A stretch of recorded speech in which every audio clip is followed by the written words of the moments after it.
The game plays right here. Are you ready for some football?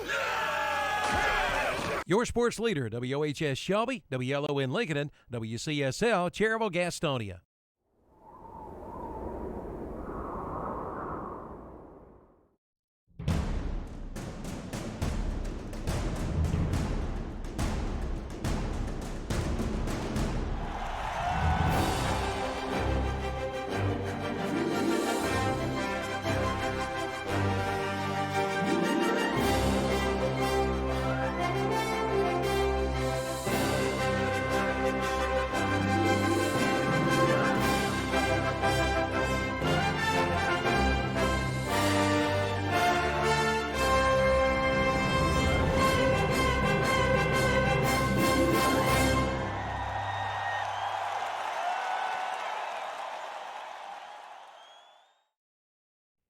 Hello, this is Milton Baker inviting you to listen to NASCAR Racing right here on WCSL 1590 AM, 92.3 FM, and KTCBroadcasting.com.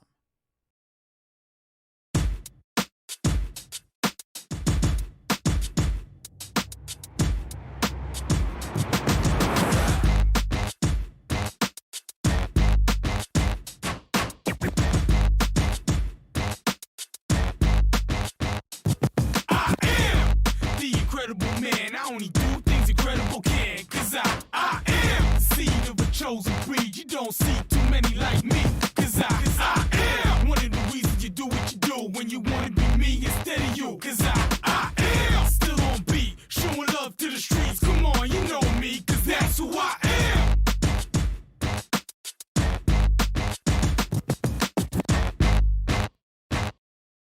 NASCAR Xfinity Driver Jesse Little. And Hunter, you know a little bit about Mr. Little here, so I'll let you do the original introductions of your friend here. Yeah, well, the original introductions. Yeah, me and Jesse went to high school together. He's been a driver for as long as I can remember. He's in the Xfinity Series right now. Was racing in the Truck Series last year. Obviously, NASCAR and racing has been postponed, but I know Jesse's little heart loves this. Racing has officially announced it's coming back. Jesse, say hello to the people and to the listeners.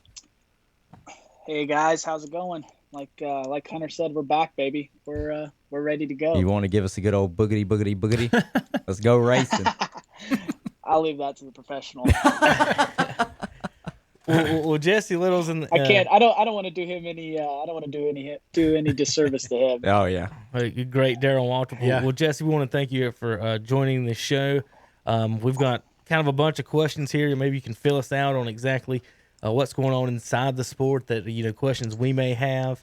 I want to welcome you real quick. I want to kind of introduce you to the folks. I'm Kevin Hastings, over here in the Padres shirt. He's not a Padres fan. Just got a Tony Gwynn shirt. Is Zach Mayu.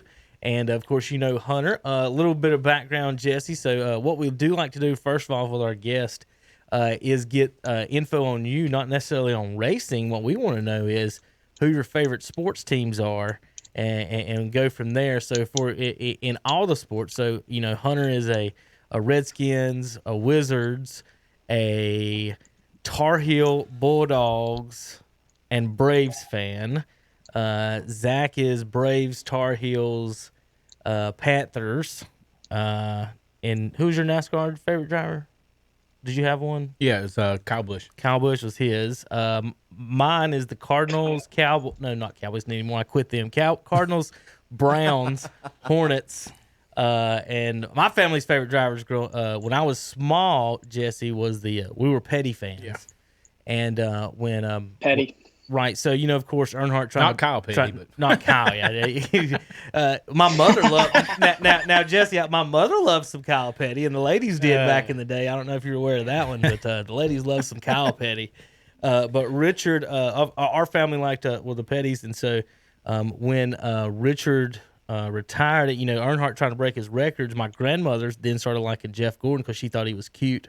You can see where my ladies in my family how they choose their NASCAR drivers, Jesse. So you've got a good enough smile that you might have some fans. But after Dale died, was Jimmy's rookie year there, and I started pulling for the other Hendricks driver because I didn't really have an affiliation. So Jimmy was actually my favorite driver going through all this. So with all that said, now you know a little bit about us, Jesse. How about yourself? NFL, baseball, whatever you want. You guys told me. Yeah, I'm glad you guys told me. Now I can like you a little bit more. But I'm an OG Charlotte fan. Hornets, Panthers, all the way. Okay. College. I'm probably the biggest fan of college football. I have been for a long time. You can hate on me, but I am a big Crimson Tide Alabama fan for that. Basketball, like I said, Hornets. But how can you root for them the last 5, 6, 7 years? We've had plenty of discussions on this show about that. I was gonna say this is probably just a broken record with you guys, but I do enjoy watching the Lakers now. It's just fun to watch them. I would say more so than anything with a lot of sports, I'm honestly just a fan of the game. I'm a fan of good competitive teams. I love watching athletes do their best skill. So it's fun for me to watch LeBron and Steph and KD and those guys, Kyrie. It's enjoyable to watch the best Tom Brady, and no matter where he's playing or whoever. But I would say more so than that, I'm like you guys. I love all sports. Mm-hmm. I'll throw on a good game regardless of if I got a jersey in my closet or not. So, but diehard, I would say just diehard Alabama fan. Get that off the Roll record. Tide fan, Hunter. God almighty. even before Nick Saban went Right. there. So he must be a true I got fan, that to my credit. Look, I was a fan during the Mark Richt days, okay? When Mark Richt was there, A.J. Green, Matthew Stafford was there at Georgia. And also because I got to see Mark Richt do a speech at a church camp one time, so I really have a lot of respect for the guy as a coach. But I'm telling you, man, Alabama and Georgia, we've been having these battles lately these past few years, and we'll break through eventually. One-sided, ain't it? Eventually. I said eventually. Okay. We'll break through eventually. We're still up and coming. They're going to start calling us Bama killers. All right, the Bama killers. Oh my, Jesse, the one that Jesse, I'll say this real quick. We're going to change your name to the Murder Hornets. Yeah, if Georgia does ever beat them, knowing Hunter the way we do, I'm guessing you will never hear the end of that one. Yeah.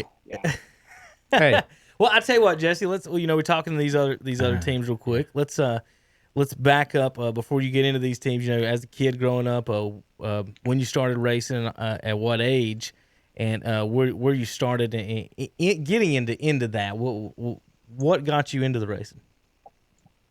Yeah, for me, it's if I'm sure a lot of older fans could understand. It's a family sport for me. It's in my blood. My father raced competitively in the Cup Series for almost 30 years, and he raced for almost 30 years and was in the Cup Series all through the late 80s and 90s. For me, it's kind of all just been you guys got me? Yeah, I got you. Yep. Okay. For me, it's even when I can't remember, I was growing up at the racetrack, so it's it was something I always knew I was going to kind of experiment with growing up, and then I was lucky enough to fall in love with it. So I started racing when I was 6 years old in go-karts, small, low horsepower Bandolero cars. And then the older I got, the bigger, faster, heavier, race cars I got into. And then all the way up to the national series where I'm at now. Made my first truck series start in 2015. And then kind of just dabbled along a little bit since then. Did a little bit of Xfinity racing this year. We started off got through 4 races, and then everything kind of came to a standstill. But right now I'm full-time driving for Johnny Davis Motorsports in the Xfinity Series, and got a couple truck series races playing this year. But for me, it's kind of racing has always been it. It's what my dad grew up doing. It's what my grandfather even did a little bit.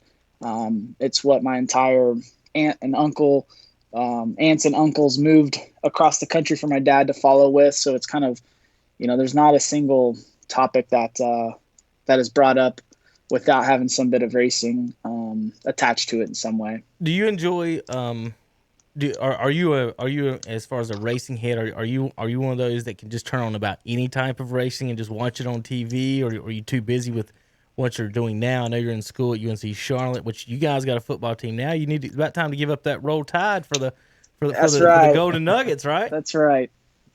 When it comes to racing, I think I can turn on almost any type. I might enjoy it differently. I might like F1 racing of the cars and the machines and stuff like that. I might like IndyCar racing for the racetracks they're going to or something like that. But as far as a whole package, and I might be a little biased, but I think it's hard to beat NASCAR, man. It's hard to beat, the competitiveness, the close quarter racings. When I do watch other racing, it's tough because, I'm used to the competitiveness of being within tenths of a second around each other, not, seconds or laps like other stuff. I'm used to being able to beat and bang with guys and that's considered hard racing, whereas it's, you watch other forms of it, and if they touch wheels, their whole day's over and they got to come in and go to the pit stop. If they run off the track or if they scrub the wall, they got to come in and put a front wing on. So for me, it's different. I do like it for the appreciation, but there's nothing better than good old stock car racing. Jesse, it's funny you said that. I said that exact thing Saturday, I think, Hunter, or last week, about the reason that I personally don't like the other cars. I like the bumping and the banging, and like you said, it's the hard racing. Like you're racing someone, you're a few inches away from someone, and you can hit them. Man, that's totally different. Yeah. Like you said, with your little tire rub and both your days over, and yeah, I've not been a fan of that, and that is one reason I get a. Yeah, I was just gonna say I get a kick out of watching European racing or something like that when they have race stewards that tell someone that was too aggressive driving or something like that, and it's funny just growing up the way I did and the way, we think of racing over here. That's what puts asses in the seat. So, I'm all for it. Could some of those fellas over there hang on the dirt tracks of the Carolinas? I certainly think so. Talent wise now, ego wise, maybe not, because it's it's hardcore and you'll grow up quick. I know, especially racing, and being a young driver, that was always the really interesting thing. I think looking back, it's interesting now is, I was a lot of times growing up racing throughout the Southeast. I could have been a lot of those guys' sons. That's how, big of the age difference. And so you really learn quickly the different levels of respect, I think, compared to other sports where you are close to the same age relatively. Whereas like in racing, I've raced next to Jimmy Johnson and Kevin Harvick and those guys are almost as old as my dad. So it's I think that's one cool aspect as well as, it's another variable you got to think of. I was just going to ask, Jesse, you mentioned, and I think it was very important that you mentioned, racing is just in your blood. Racing has been a part of your family for years, if not decades now. And I think that's a recurring theme with a lot of these drivers that somehow, some way, someone in their family was a part of the sport. They watched the sport, they grew up around the sport, so therefore they were drawn to the sport. Do you think that there's a way that NASCAR can reach out more to getting younger experience and younger exposure and younger kids into the sport without them having to have somebody in their family in racing? Like, is there a better way that NASCAR could maybe do that? I think I'm sitting in the top chair making the decisions, but I think there are different ways to go about maybe making the sport more accessible. Yeah, the hard Jesse part. Hunter wants to know how can you get him into a car. That's what Hunter's really wanting to know. I've had my speed demon days in a BMW down New 16. All right, I'm not going back to that. It cost me too much money. But I basically just for me, just to sum it up, is exactly how you put it right there. How can we make it more accessible for younger kids? Because it is one of those things where it's not just a pair of cleats. It seems like a pretty expensive hobby. Exactly. You're 100% right. And that's what I was just about to say is, to get serious about it is, we, in our sport, there's a variable that is unlike any others where, it's not a ball, it's not a bat, it's not, a pair of, shoes and shorts. It's a very, very, very expensive race car. Yeah. And if you want, and like in anything that involves cars, if you want it to go fast, it's going to be more expensive. And that's the difficulty with racing, is even, I think any fan has noticed it in the last, 15 years is the difference in drivers and kind of the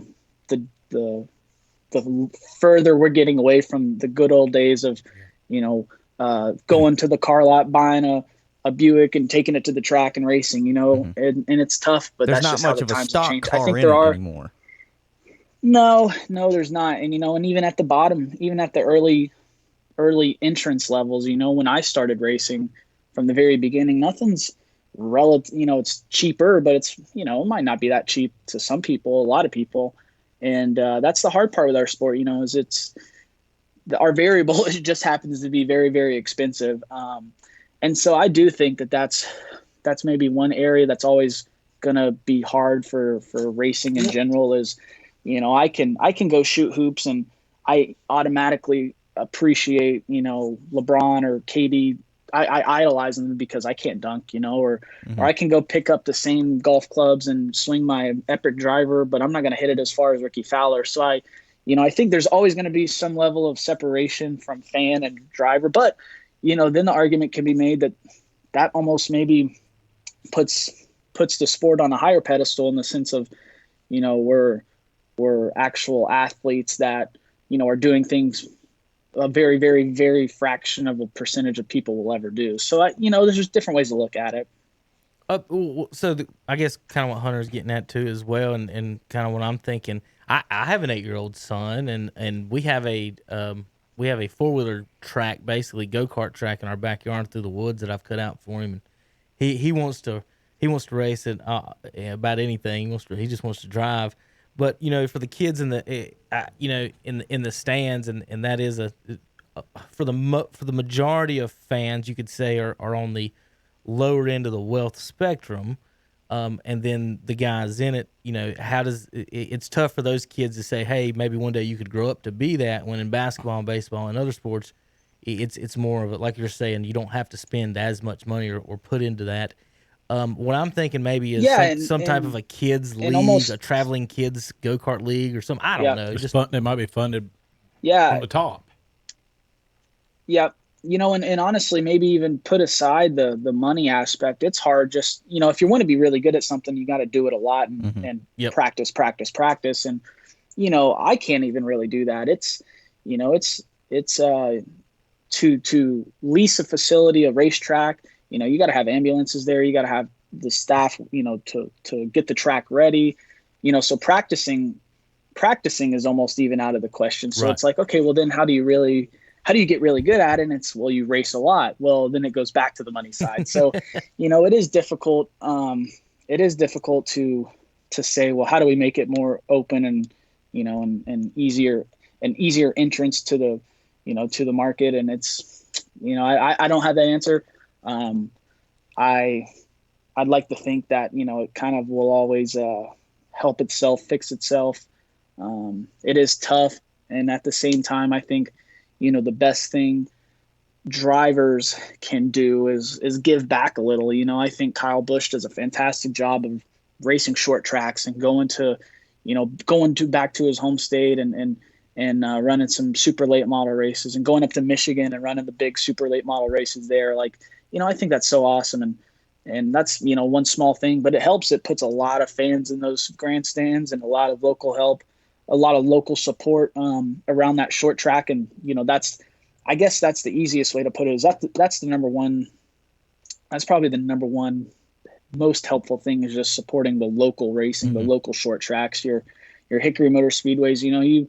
There's a sign on the wall, the birthplace of NASCAR stars. And it is because that's where we all kind of get our footing in before, where we are now. But I think, it's tough topics and it's something that I know my dad's even, said it's not going away because he was still talking about it when he was my age. So, I think it's just one of those things that we hope kind of helps itself and fixes itself. And I think as the sport continues to, and I would say for sure that even TV ratings have showed, a positive trend where, the last couple, maybe 12, 13, 14, it was kind of a decline, and a lot of people were really beginning to wonder, what is the future of our sport. But the last couple of years have been great, and I think the racing's been better than ever, and that's the number one best thing to do is if we want, more excitement and more people watching, make the racing better, make it damn exciting. And I think that's the first thing. And it's starting to come back. And, I hate how the sport kind of had to hit the pause button right off the bat because we had 4 incredible races. The Cup Series did, we had the Daytona 500 and President, gave the command. So it's pretty special. It don't even seem like this year now. No, I feel like since this has started, I feel like it's 2021 and we're barely scraping by, and people are riding around with masks on, thinking I'm gonna have to steal water today. Well, Jesse, as being a like I said, a Jimmy Johnson fan, I was excited about this year because the Chevys, it looked like we're back on track. For the Hendricks guys. Fast. Let's play a little. Now that I got you here, I've got. I don't know if you can see. I've brought up the Chad Little Wikipedia page. Let's do a little trivia with Jesse if he how well he knows the Chad Little stats. Oh shit! I hope he's not watching. All right, his best finish in the Cup. Do you know? I do know because he's a broken record on that. Never getting a trophy. It's second place. And do you know which race or what race that was? Yeah, I do. It was the 98 Texas race. 98 Texas race. Ding, ding, ding, 1 for 1. Martin won it. So you got a guess on how many top 10s he had. Oh, shit. In his career? Yeah. I'm just going off whatever Wikipedia is saying here. This is NASCAR. It says 217 races over 16 years. I'm gonna say 20. 16. You're right in the neighborhood. 16. On that. How about Xfinity Series driver? That was his best finish in that. Do you know that? I've seen all those trophies. He's got a couple wins in that series.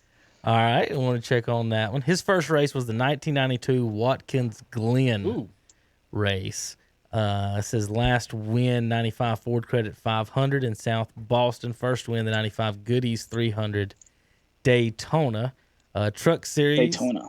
Yep. And let's see, we got a Vegas was the last race, 2002. Samstown 300. Sounds right. All right. And let's see. Do you have any, real quick, do you have any fun, interesting NASCAR story with him that he's told maybe that you weren't there, about maybe an old race car driver, Earnhardt, or somebody putting him in the wall or something like that? I think, so some more background on the old man is after he quit racing, he went to work for NASCAR. And so he's been there the last 16, 17 years. And so it's funny. I like to joke with him. He's on I call it the dark side. He's on the dark. He joined the dark side, and so every time I've seen him at the track the last 4 or 5 years, it's fun because the competitor in me always gives him a hard time being the official, being the quote unquote official, and him and I have had some funny go at it's where I might have helped the guys bring a part or a piece that would be frowned upon to the track, and he's got to be the one that kind of pulls us aside and said, "What the hell are you doing? You guys are making me look bad." And we've had a couple good ones. I think my favorite that made for quite the stir was in 2018. I was racing Dover, Delaware in the truck, and we had a phenomenal truck. We were so fast that day. Led some laps. And we were a small team at the time still, so it was a big deal. You know, I wasn't full time. I wasn't in, you know, the top equipment. It was just family owned stuff, and so we were having a fantastic day, really turning some heads. And I led some laps. We were pitting under green, came down pit road, came off the track second, pitted under green, and I freaking pitted outside the box. And I'm talking like 2 inches. My right front tire was sticking out on the line. Actually, it wasn't even sticking over the line. It was on the line. And sure as shit, they freaking penalized me and gave me. And actually, at the time, the position my dad was in was he was he was managing director of officiating, so he was over all officials. And sure as shit, he gave me a 1 lap penalty, and so I went from leading the race. And it just so happened that, you know, the guy that I was racing, the fastest truck, blew a tire with like 10 to go. So, you know, I kind of give him hell because I probably could have maybe ended up winning that race. And he ended up bringing the hammer down on me hard. So that made for a real interesting family dinner the next night with my mom there, kind of cussing him up and down, being you know, the protective mother. And him just having to sit there and take it. And he was like, you know, hon, what'd you want me to do? You know, it's my job. So that's one of my favorite ones. But I do got a good Earnhardt story for you guys. So this was back when my dad was racing too. He tells me it was like the early 90s and they were racing Bristol, and it was like a spring race. So of course it's raining up there, Tennessee mountains. It's going to rain. And so they were trying to dry the track. They had to dry the track. They had to race that night. They had to get the race in too by a certain time for like the noise ordinance or something. So it was a lot of moving pieces. And Mike Helton, who I don't know if you guys know him, but he's the commissioner. He's president of NASCAR, been president forever. He's the Roger Goodell of the sport. So basically, Earnhardt goes up. And my dad's talking to Mike, just kind of shooting the breeze, waiting for the track to dry. And Earnhardt comes up, and he's like, "What the hell are we doing? Are we going to race? Are we not?" Mike's like, "I don't know, man. We're trying." And my dad said, Dale just looks at him, and he's like, "All right, well, let me know when you do. I'm getting in my bus, and I'm driving back home." So he goes out and he gets in his bus and literally starts driving home. And my dad's like, sure as shit, probably an hour later, sun comes out, track dries. He's like, we're 30 minutes from going racing. We're going to go green. And dad's like, next thing you know, a couple of the crew guys are like, where's Earnhardt? He's not here. You know, what are we doing? And TV's ready. They got their window. They're about to go live. And dad said, you know, the story goes that apparently there was a spot in the track that still needed about another hour to dry. And it just so happened that Earnhardt's bus had turned around and was about an hour away from the track. And so they held supposedly they held the race for Dale to get there. And who had the estimation on how long it took an hour to drive that spot? puddle? That's gonna be how an far hour. are you, Dale? About an hour and 10 minutes, Exactly. man. That puddle's gonna be about an hour and 15, boys. Yep. Yeah, we got a puddle here that's not going to get touched for an hour. So, are any NASCAR officials? You know, but I think any NASCAR. We've heard about baseball teams running the hose pipes out there. Are any NASCAR officials running the hose pipes out for Chad and Jesse Little to wait on you guys to get there, or is that just an Earnhardt thing? I was going to say, I think rarely could that ever happen again. Yeah. Only to someone like that. And then, you know, it's fun because, you know, it's almost like a folk hero story, like a legend. Just who, you know, that's who he was. That's what you did. And it, you know, sir, I wish I would have been a little older to watch him. Cause I don't remember just being the older, you know, watching older races. That's what we always pick with Hunter with about, you know, all the sports and you're the same age as Hunter. Me and Kevin are like the eight. We're born in 82. I was born 78. Yeah, exactly. So I'm an old man now, but you know, I and then remember. it's like, yeah, I was even watching like The Last Dance Sunday, and it's like, you know, I even missed that. I was pissed. I'm like, could you imagine growing up? But then I was like, you know, we got LeBron, so I guess that's kind of close. Well, Jesse, how do you think? I'll make that comparison. Jesse, how do you think? Don't open this bag of worms right now.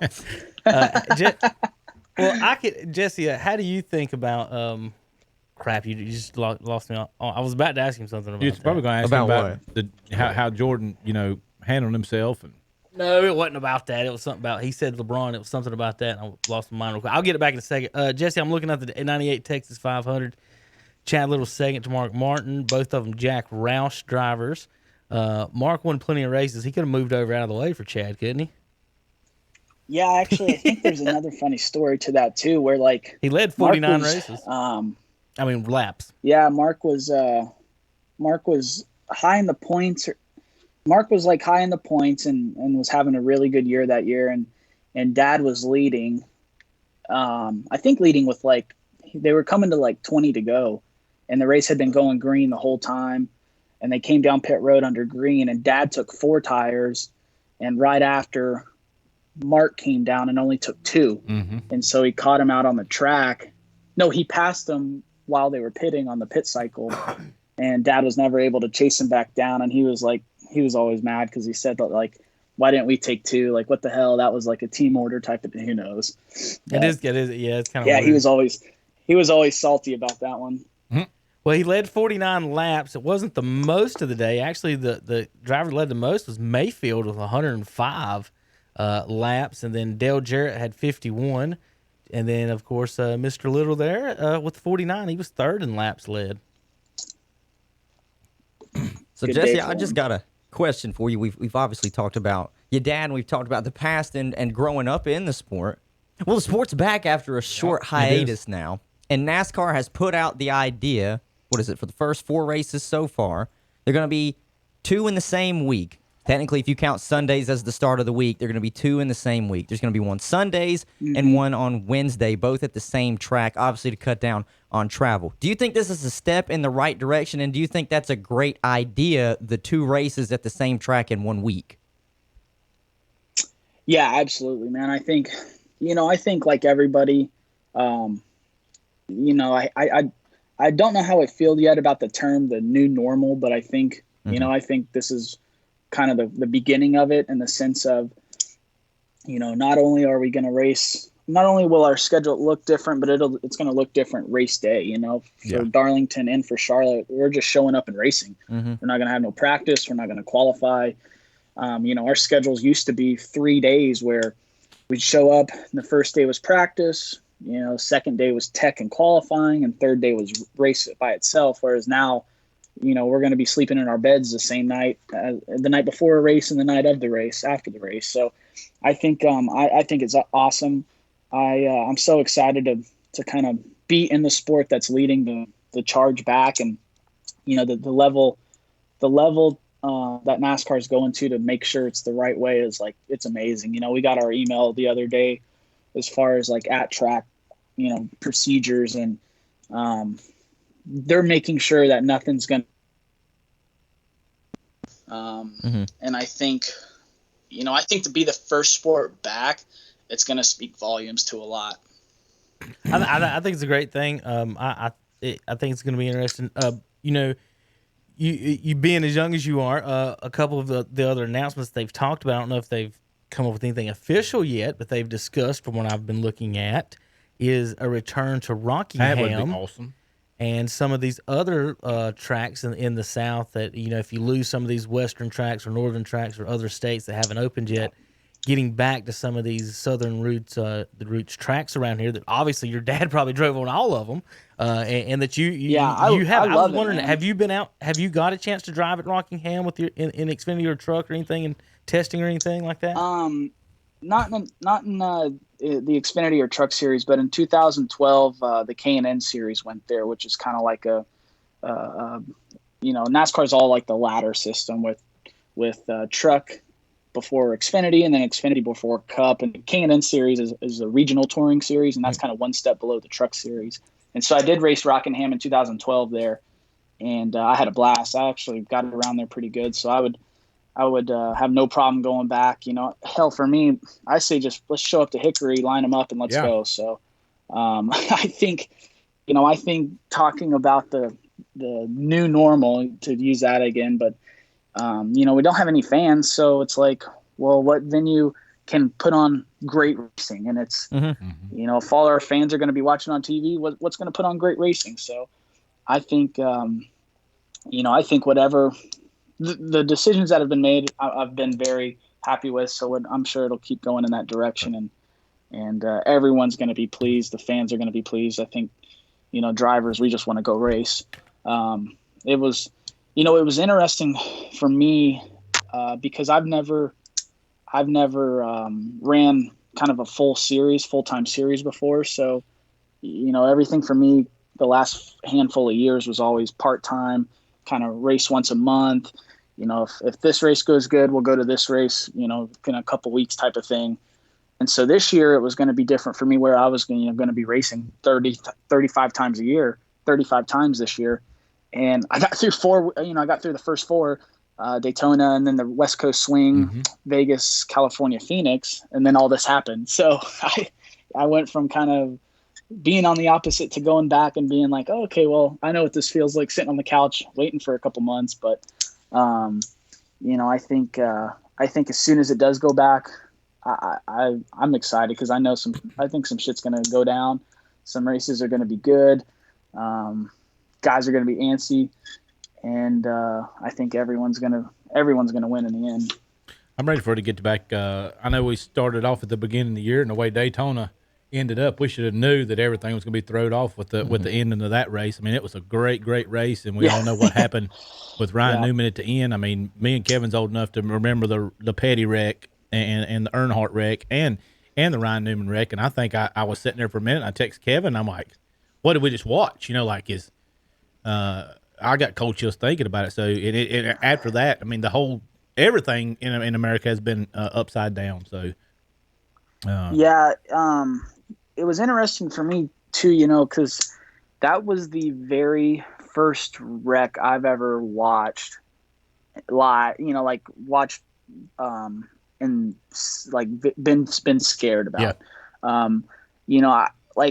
The safety that our cars have, and the safety innovation ever since Dale Senior's wreck, it's unbelievable. After that, that's level of bottom safety. Line. Yeah, because after that, I mean, when when they said that he was okay, for the most part, I was like, there's nothing that can touch how safe that car had to be. Because I mean, unreal. And it was, and so and to touch on that, it was interesting for me because, I'd always watched wrecks before, bad wrecks, and thought, well, I know it looks scary, but I know he's okay just because I know how safe these cars are. Right.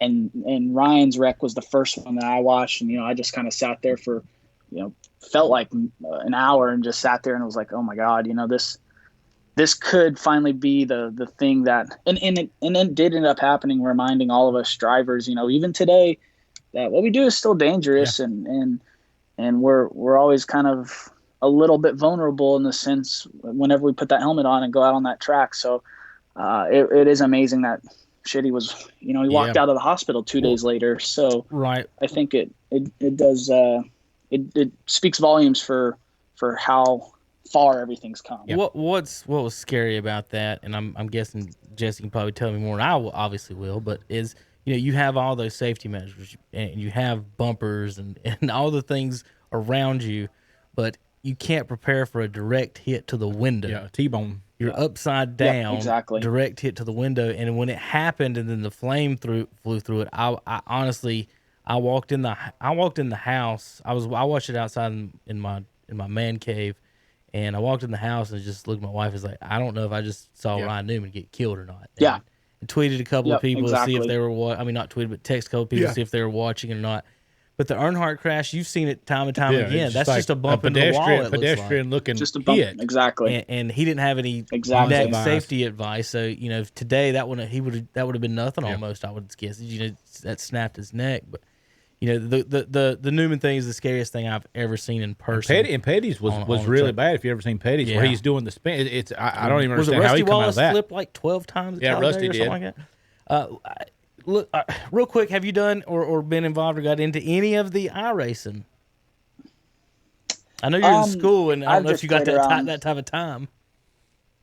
Yeah, I've never I never did it before. Okay. I don't have my own rig or anything like that. So I've always played around on some buddies of mine and messed around on it. But Have you been watching I of got it? close to getting one. Oh yeah. I enjoy it. It's fun. I think I hope people are enjoying it because, I don't want them to think that it's supposed to replace racing. It's Right. supposed to just be fun. Right. You're supposed to have fun with it and enjoy it. But it definitely is, I will say it's pretty damn close to the real thing, man. It's, short of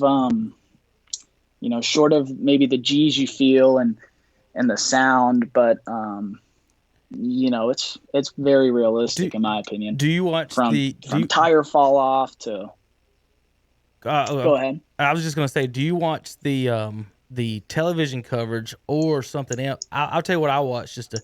I like watching, like I said, Jimmy Johnson fan. I like watching his in-house feed, His stream, right? Yeah, His stream. yeah. I think it's cool. Couple of things to note. You really don't get that. It's almost like a face-to-face, like learning driving session from that driver.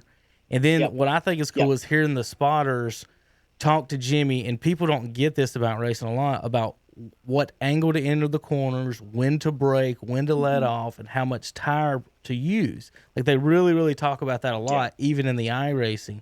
And I think that's more interesting almost than to watch the fun get Boyer and Gordon and them on the studios, just watching Jimmy. And you might be able to speak for this for the others. You were talking about it's not real. Some guys get heated. And what's funny, Jimmy gets wrecked every race, and he has not got mad yet. He's just like, okay, guys, well, I'll see you next week.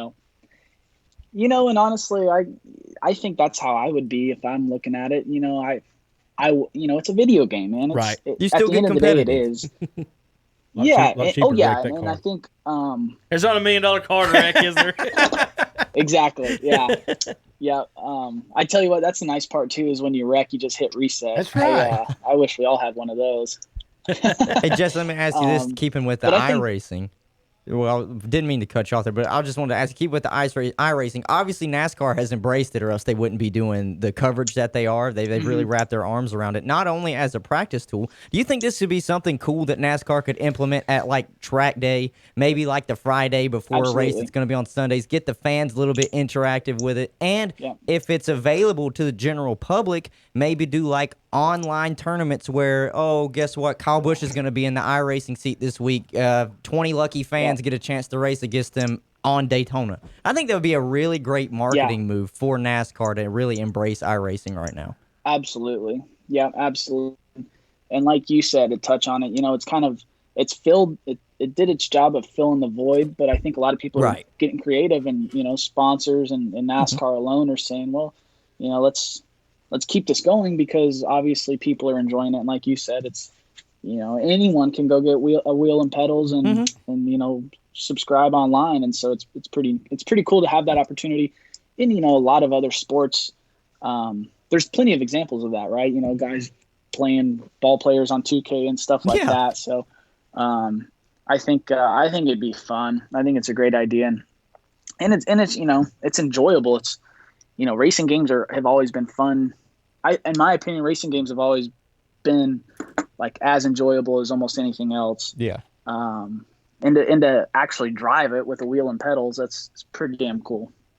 I know you was talked about at the beginning. You was talking about why you like the stock cars, and you were saying because it's close quarter racing, and since we hadn't had any racing, they've been playing old races, and this is even races that I haven't seen.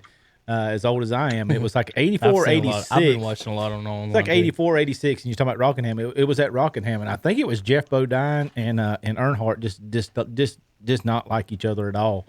Just banging around the Oh track. my gosh, it was awesome. And these cars are just look like dumpy little cars riding around, and they're just beating each other up. And you talk about when you say you're on turn 4 of Daytona and you get run off the road, you might get your butt whooped back in the day. Even to this day, but a little bit worse back then. They'd be fighting in the middle of the race while they're still going around. So that's, you talking about fans, why they like it. That's why I like it, because it's not so buttoned up as much as some of the other racing might be. Jesse, have you been to It's funny you say that. Go ahead. It's funny you say that. My grandpa was a racetrack promoter back in like the 70s, and he used to tell us guys, he was like, look, he's like, if you guys fight, he's like, do me one favor and fight on the front stretch. He's like, if you fight in your trailers, and he's like, if you fight in your trailers or where the fans can't see you, I'm gonna have the cops come. But if you do it on the front stretch, I might even pay you a little bit more. I might buy you a set of tires. That's pretty funny. That's pretty funny right there. I got a list of things I want to make sure I cover before you get out of here. You mentioned the Jordan thing a minute ago, and Hunter, how do you think or how do you feel about how the ownership and the GM were way more concerned with how much money they made in hot dogs they sold, as opposed to, hey, we have a winning team and maybe one of the greatest teams ever. Let's keep it together. Yeah, that's a tough one, right? Would you lose your mind if the owners of the Lakers just traded LeBron tomorrow for like 10 pieces? It's just for us back then. We just couldn't believe it. It just really pissed us off, really more than anything. Yeah. You always want to say hindsight's 20/20 and playing armchair quarterback, but it's like, even for that, it's like, come on, man. Like, are you kidding me? I think I think everyone has the same opinion of it. Amazes me because I think those had to be the only couple people that thought that was a good idea. They would just look at themselves in the mirror and be like, can we justify this? Yes, we can. Yes, we can. We're making the big bucks. We call the shots. And it just doesn't work that way. Those had to be the only people that thought that was a good idea, and they just so happened to be the decision makers. The two guys. I mean, they bring in Phil Jackson and say, if you win 82 games, you're still fired. Right. Wow. You win every game. You're still fired. You're gone. So, with that said, earlier you mentioned you were a Carolina Panthers fan. You've got a new owner, and they've made a lot of changes, a lot of different things this year. How are you feeling about your Panthers now? Now, obviously, Hunter and myself aren't Panthers fans. Zach is. So, Zach's on your side on this one. Yeah, I think, it's like we couldn't really get any worse. So I think, I guess we could, but we weren't far from it. So I'm excited. I think it's always good. It's always good to have change, and new change is fun. I love our new head coach. I think that's what I would want being a player. And I love our draft picks. I thought that was pretty funny. All really defensive players. Yeah, I think I think he turned some heads, and I'm excited. Right? I think it's a good time to be excited.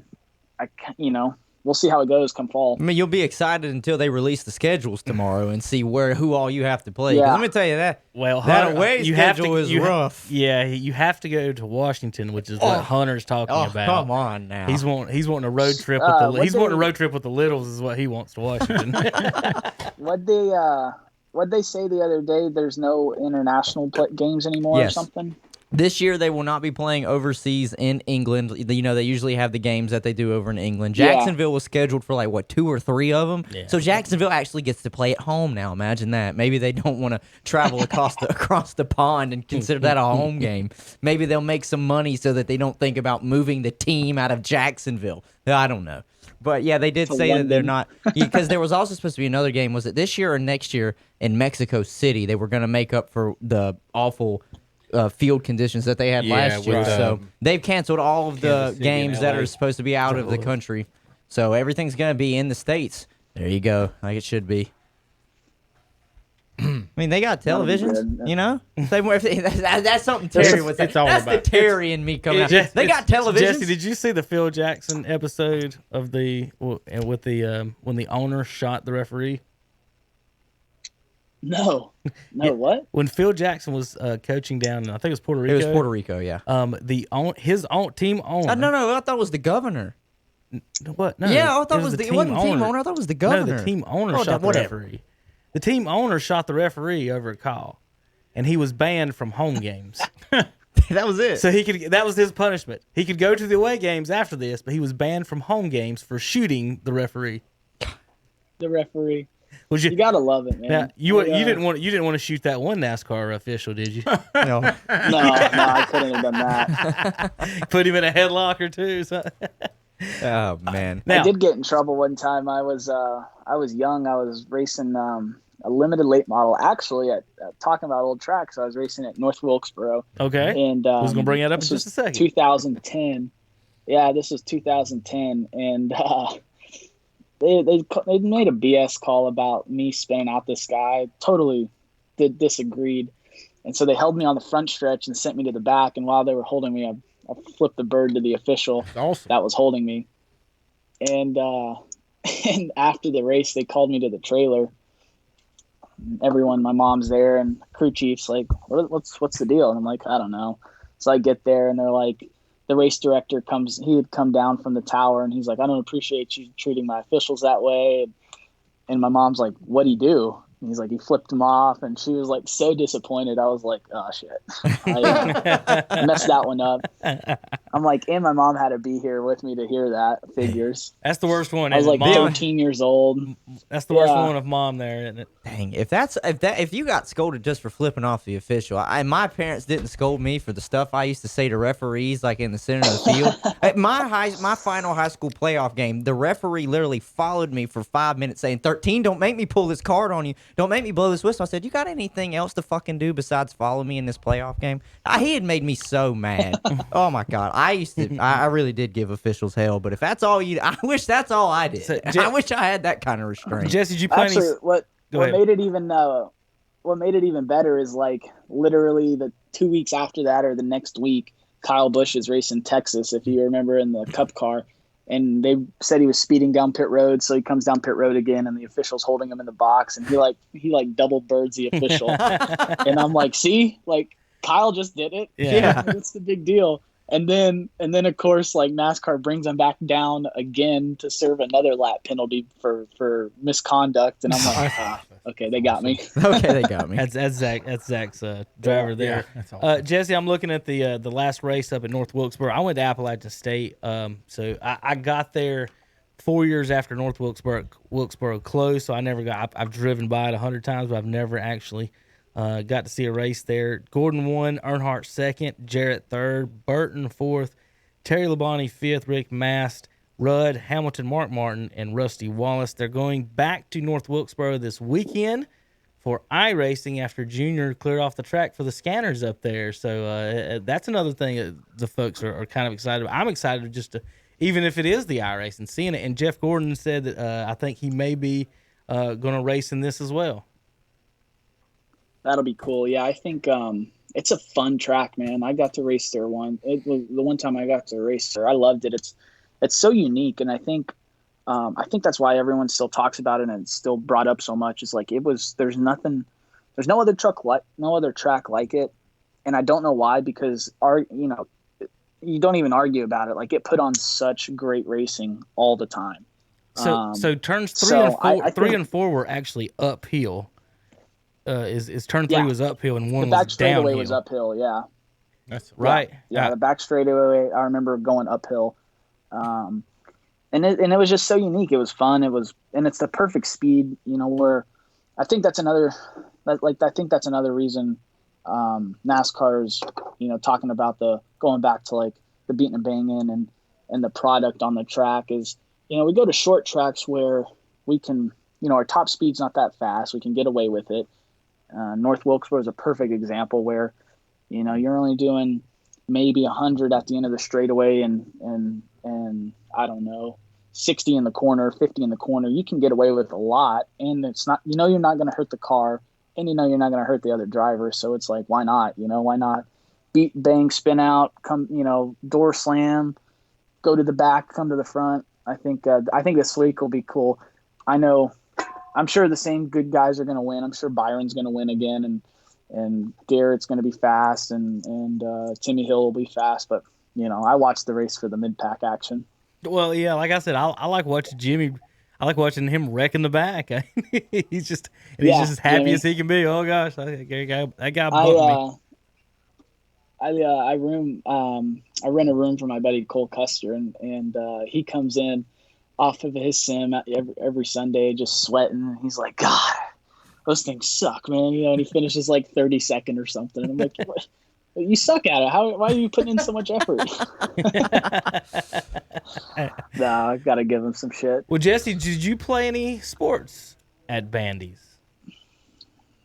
All I did was wrestling. I really couldn't in the fall or spring just with my racing schedule. So I only could do winter sports, and I sure as hell wasn't a basketball player.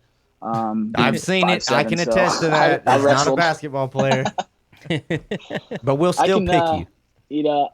Yeah, I got some hops, so I can rebound pretty good. I'll do my best Dennis Rodman, but I ain't shooting for shit. That's for sure. So all right, so you said you wrestled, and that brought me up to my next question. Zach here is a wrestling aficionado. Me and him both grew up in the heyday of it with Flair and Hogan and all that stuff. So we know all that. My question is, and Hunter, he's been walking around here with a big chest since he's started the podcast. I'm trying to set up a Hunter Yancey, Jesse Little 2-on-1 versus Braun Strowman match. What are we waiting on? He says y'all can take him. No. Whoa, you're putting words in my mouth. Have you seen that monster? Dude, I saw that guy in public one time, and I almost was speechless. I was like, wow. He worked at the pit stop. He worked right there at pit stop for the longest time. Forever. Yeah. He's from down in the Denver area. Oh, I know. Yeah. They went to high school Bandits. He went there. Yeah, they all went to Bandits. Yeah, Braun went to our high school. And I know that. Let me tell you, when you go into pit stop and you want to get your tire or whatever you got to get done there, they got a picture up there of him. They're damn proud of that boy. Do you think Hunter could even wrestle like one leg or arm of Braun Strowman? Hell yes. Just one arm. It'd be like the. That's like. Go ahead. That's like those funny ass tweets that you see where it's like, you have to score 15 points on Jordan, otherwise like you can't listen to music for your rest of your life or something. I'd work damn hard if that was the state. It'd be like the Avengers movie. Yeah. With Hulk and you can't get taken down by Braun, otherwise you know. Listen, man, that dude's funny, leg alone is probably bigger than Jesse and myself. You got to remember, he started out powerlifting. I don't know. I don't know if you saw it, but I've been watching Game of Thrones recently, and so the mountain in it. Yeah. I forget his name. He's like Hap Thor. He's like a world's strongest man. Yeah. He and this other dude just signed a contract. I follow.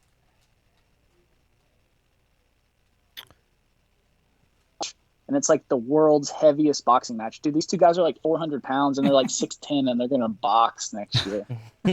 Well, Jesse, I was like, I'm definitely buying that. Yeah. I'm on your Wikipedia page. I was trying to find a height and weight for you so I could size you and Hunter up, but it doesn't say. Listen.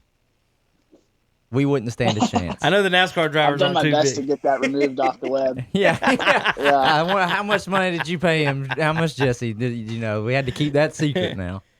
Could y'all take him down? Could y'all take him down in the ring at the same time? No, there's no way. No. And Jesse, look, I'm gonna give us as much of a fighting chance as I can, but I've seen the custom weights they made for him at Iron Physique, man. We can't do it. So, back in the day, I'd like to think the best way would just be tire him out. I think that's. Just run around. I hope. So back in the day when NWO came, they used to come to Bojangles Arena. It was actually WCW. Right. We had these guys sitting in front of us. And the Macho Man was in the ring, DDP, and the referee. These two guys in front of us, they was definitely rednecks. They said, we're going to go down. They had their girlfriends with them and everything. They said, we're going to go down and get in the ring. They did. They got the living crap beat out of them in like 2 seconds and arrested. No way. And their girlfriend's like, what happened? I said, they just got put in jail. We're like 96. They look like little midgets. Those are some good wrestling. Did you watch any wrestling growing up, Jesse, or was that one of your things? Or I did when I was I did when I was young. I was a big fan of the Undertaker. He was my favorite. Still is. Now we have now Zach and I will put our we have a thing on the show. We do Mount Rushmores. And Mount Rushmores of anything you could name it. Mount Rushmores of cheeseburgers. Mount Rushmore of first baseman for the Atlanta Braves. Mount Rushmore of whatever you want. What's a Mount Rushmore light beer? Of light beer. Oh gosh. Because I was having this conversation the other day and I couldn't figure it out. I'm glad you brought something up like this because this is intriguing. Well, I'll give you three and then y'all can fill in the fourth one. I'm good about giving three and the fourth one's always hard. I'm gonna guess one. You guessed Bush. I was not gonna guess Bush, but that could be in there. hey, you guys are too young, but the Bud Light commercials for years on the Super Bowl was the number one commercials. Of course, a lot of people of the Miller Lite with the cars and everything, and then the third one for me is Corona Light. This is a troubling time to mention that, so I don't think that's going to cut it. But with that said, you brought up Busch Light, and I'm not going to lie. There has been plenty of Busch Light kegs that have been drunk in my presence in Boone. Mm-hmm. So I just want to say that's the drink of choice in Boone for you folks that were wondering. No, that's a North Wilkesboro drink right there. North Wilk. Hey man, I'm a big fan of Busch Light. I won't lie. Is it on your Mount Rushmore of lights then? What were you guys discussing? Yeah. I'm gonna go. Mine were Coors Light, Busch Light. Ooh. And then you got to put. I mean, I don't like it, but you got to put Bud Light up there, and then Miller Light. Those are my 4. I like the Coors Light on the golf course when it's hot. It seems a little Coors more watery, and you just freeze them jokers to death, and they just chunk them down your throat. Miller Lite makes my burps smell Colorado like fish. Kool-Aid. Yeah, Miller Lite makes my burp smell like fish, so I can't drink it. Kevin, why have you just sniffed your own burp? Like, man. Who hasn't smelled their own burps? What are you talking about? I mean, what, were you doing it as an experiment saying, no, it's just, let me see. Every time I've ever burped smelling Miller Lite, I'm like, God almighty, that's awful. I don't want to drink that. God almighty. That's just me. I don't want to step on any of Jesse. Jesse, real quick, before I say something stupid, who are your sponsors? Yeah. You always got to ask. Who's your main sponsors right now, Jesse? My main one, so I got quite a few different partners. All have been supporting me the last handful of years. But primaries, we kind of go back. We got about three primaries. Scuttle Tight's one. They're a attic entry system that's big in the Midwest. It's actually kind of interesting learning all about it. Like down south, all of our attics are storage, but like up there, like they don't put anything in them. Like it's just open, but they got to be sealed off because it gets so cold in the wintertime, and they don't want like heating.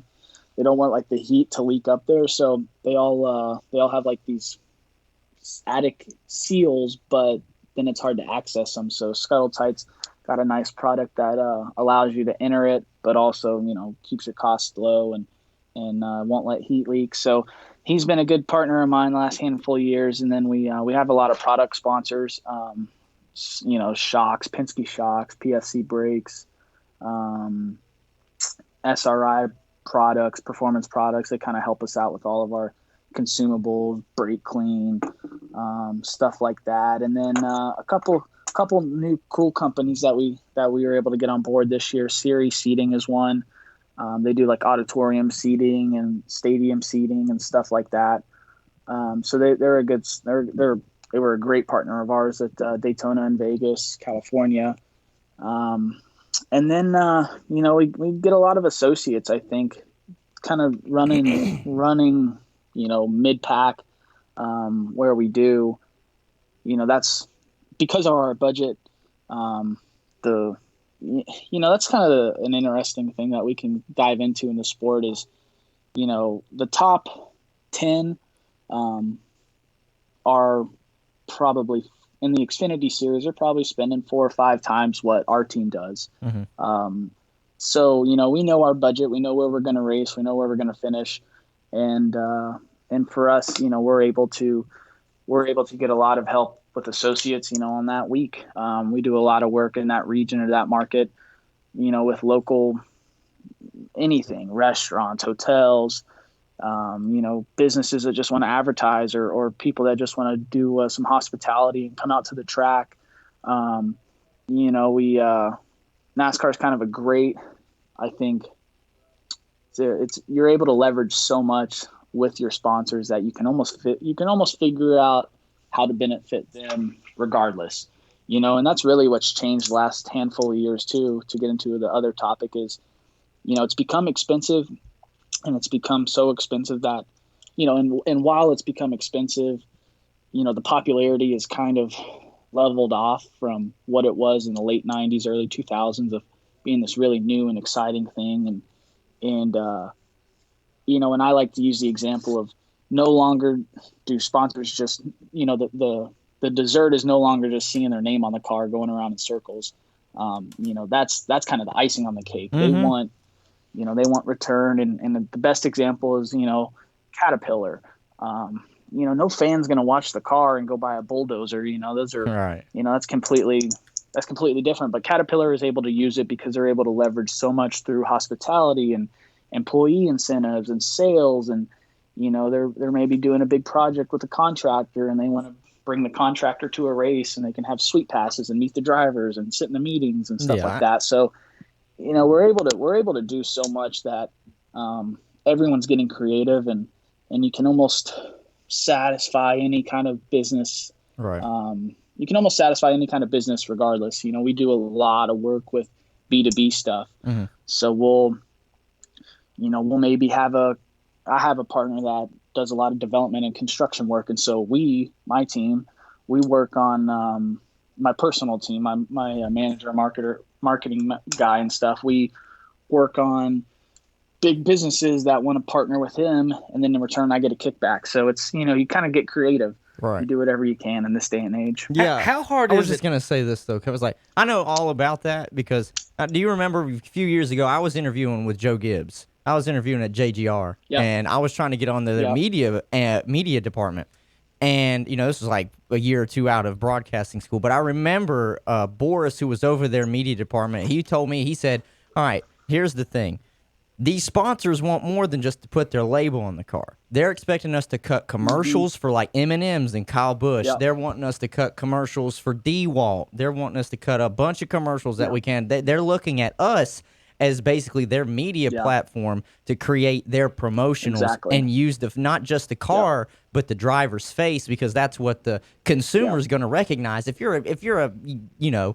a Kyle Busch fan, you're not going to go get some Skittles. You're going to get some M&Ms. I'm going to support some Kyle Busch. He does Skittles too, I think. Does he? Or are they both? I think they're the same They're brand both. now. Oh, if they're owned by Mars, then the they're Mars both company. Mars. Mars. Yeah. So then, but you know what I meant. it's, The M&M. It's just they put a name with a face, and that's who they get correlated with. And I can see how everybody does that. Yeah, race teams nowadays, man, the big ones, they have more people in the front office doing media, marketing, business development, business analytics than they do working on the cars. Right. That's what I wanted to ask. That's what I wanted to ask. Sports just changed. I want to ask what I want to ask you about, Jesse. You've being in the sport as a young man and growing up, and your father and everything as well. How hard is it for you were talking about the top 10 guys and pretty much probably every series they got better equipment or whatever. How hard is it for guys that or think you're a better driver than other guys and better equipment, and then most of the sport, a lot of your sport and time is spent on it just whatever makes the sponsors happy, as opposed to my skill and how good I am at this sport. And it's got to be a little frustrating. You're sitting there, like you said, you're driving around in 15th, and if I got the other equipment, the same guy, I think I can beat him. And is there a way that NASCAR in all the levels can do something to make it even throughout all the teams, to make it, not every driver should, you talk about competitiveness, but still, like I said, as a Jimmy Johnson fan, for the last 4 or 5 years, I'm sorry, but the Chevys hadn't done good at all. And then now he's going to retire. And then this year they're back to it, and it seems like all the Chevys are doing good. And you're just like, man, it seems like he wasted a few years there. And that's what I want to know. How hard is it for you guys thinking, man, I just want this equipment, need this equipment. It's not fair that we're not using the same equipment. All the NBA players use the same ball, same in basketball and everything else. It's just different in NASCAR and in racing. Yeah, I think that's a great subject that I can spend hours talking about, because it's kind of been what I've grown up with my whole life, in the sense of being a family team, being a low budget, working on my personal, working on my own stuff, and then going to the track and seeing, knowing what those teams have and what they put into it, money wise, people wise, resources, and then still going and beating them, and then, still only racing 4 or 5 more times that year. So it's something I've always dealt with and had. Something I've always been forced to think about, and it is tough. It's frustrating, but at the same time, that's kind of the fuel that keeps me going in the competitive side. On the competitive side, because there's nothing better than just straight kicking ass when you shouldn't. Right. When you beat It's the teams underdog. that when you beat teams and drivers and they have 30 people working at the shop on that car and they're putting $4, $5, $6 million into that program. It feels so good when that they know what you're working with. That's kind of the other side. So I think it's you can see it both ways. I obviously will always stay positive about it because I'm not going to let that get to me. I think an important thing that I do that helps is, I remind myself, just like I envy some other drivers, there's plenty of people behind me that probably are looking at me saying, well, all I need is a shot and I could do better than him. So, I stay positive, and I think, going to the next subject about, how do you make it more fair? It's a tough one. It's a tough one. And I think it could trend to that one day because, NASCAR, it's got to be special in the sense of stock car racing. And you have to have that connection with fans of, what you're driving is, kind of like what they could drive. And you don't want it to get money wise. You don't want it to get like F1, right? Where, there's 2 or 3 teams spending $500 million a year, and then everyone else is only spending, 20% of that. Cause you don't want the same guy. You don't want the same 2 people winning, 28 of the 32 races. So, or 36 races or whatever. And so, like you said, in Formula One, you can't even bump them out of the way. Exactly. Yeah. Can't you put them boys and the in hard the part wall. too. Exactly. The hard part too is, there's so many. We can go back to there's so many variables in racing and NASCAR, and it's hard, right? We want, drivers want. Honestly, I think drivers want a spec car where they can really put their, they can that makes them more valuable, right? If the drivers Yes. have a spec car, then the best drivers are going to get the most money and the highest pay, and they're going to go win races because they're the best. So drivers want a spec car, but manufacturers don't, because the OEMs and manufacturers, that's their number one product driven market is performance. Right. And Chevrolet doesn't want the exact same car that Ford has, and Toyota doesn't want the exact same car that either of them have. And so, you have the hard part is you have what drivers want, you have what manufacturers want, then you have what owners want, and owners want whatever's cheapest, to save them money, and then you want whatever NASCAR wants, and and then we got to always think about what the fans want, what creates the best what creates the best product on the track, and then we got to think about what the sponsors want. Do sponsors want sponsor? Does M&M's want to sponsor Kyle Busch if he's driving the exact same car as everyone else? Does that make the team less valuable? Does that make, there's so hard. There's so many things that go into it. I know they were very close, and actually it was going to come out next year. It was that new Gen 7 car, and it was going to be a lot more spec than the cars they are in now. That got delayed to 2021, obviously. But, I think that's the first step in the right direction. Because, to be honest, I think we have to do something to trend to the spec side, because, otherwise we're not going to have a sport in 30 years. It's going to be too expensive, and there's going to be 8 guys, capable of winning, and no one wants to watch that. Our fields are, comparing to 20 years ago, they're already down a lot. Back when races used to have 50, 60 guys showing up, we're happy if we have a full field. So I think the change is going to help. The change is going to help a lot, but it is tough, man. It's, it's hard. There's a lot that goes into it. There's a lot that, a lot of variables that I don't, know enough about to be able to answer. But, you kind of just, I think going to the driver's side, you just hope that, I hope personally, I can speak for myself. I hope, it's something that everyone can agree on and continues to still give a good product on the track. All right, Jesse, let's real quick, let's do a little fun before you get out of here. Let's do it 2 Mount Rushmores, and then I want you to go over exactly what you're going to be doing here the next few weeks, going where and any protocol and stuff like that. But absolutely. First of all, let's get your this is the Jesse Little NASCAR Mount Rushmore, and I also want the wrestling your Mount Rushmore for you. How about that? So let's go your NASCAR real quick. Mine. Are we doing like guys you like, or just the four who I think's the best? The four greatest. Yeah. However you want to put your Mount Rushmore, you can put a little sign at the bottom, Jesse. Dude, you can put Chad. This says Jesse Little's Mount Rushmore, his favorite drivers ever, or the best. However you want to word it. It's your Mount Rushmore. It's Mount Little. It's Little Mountain. The greatest drivers ever.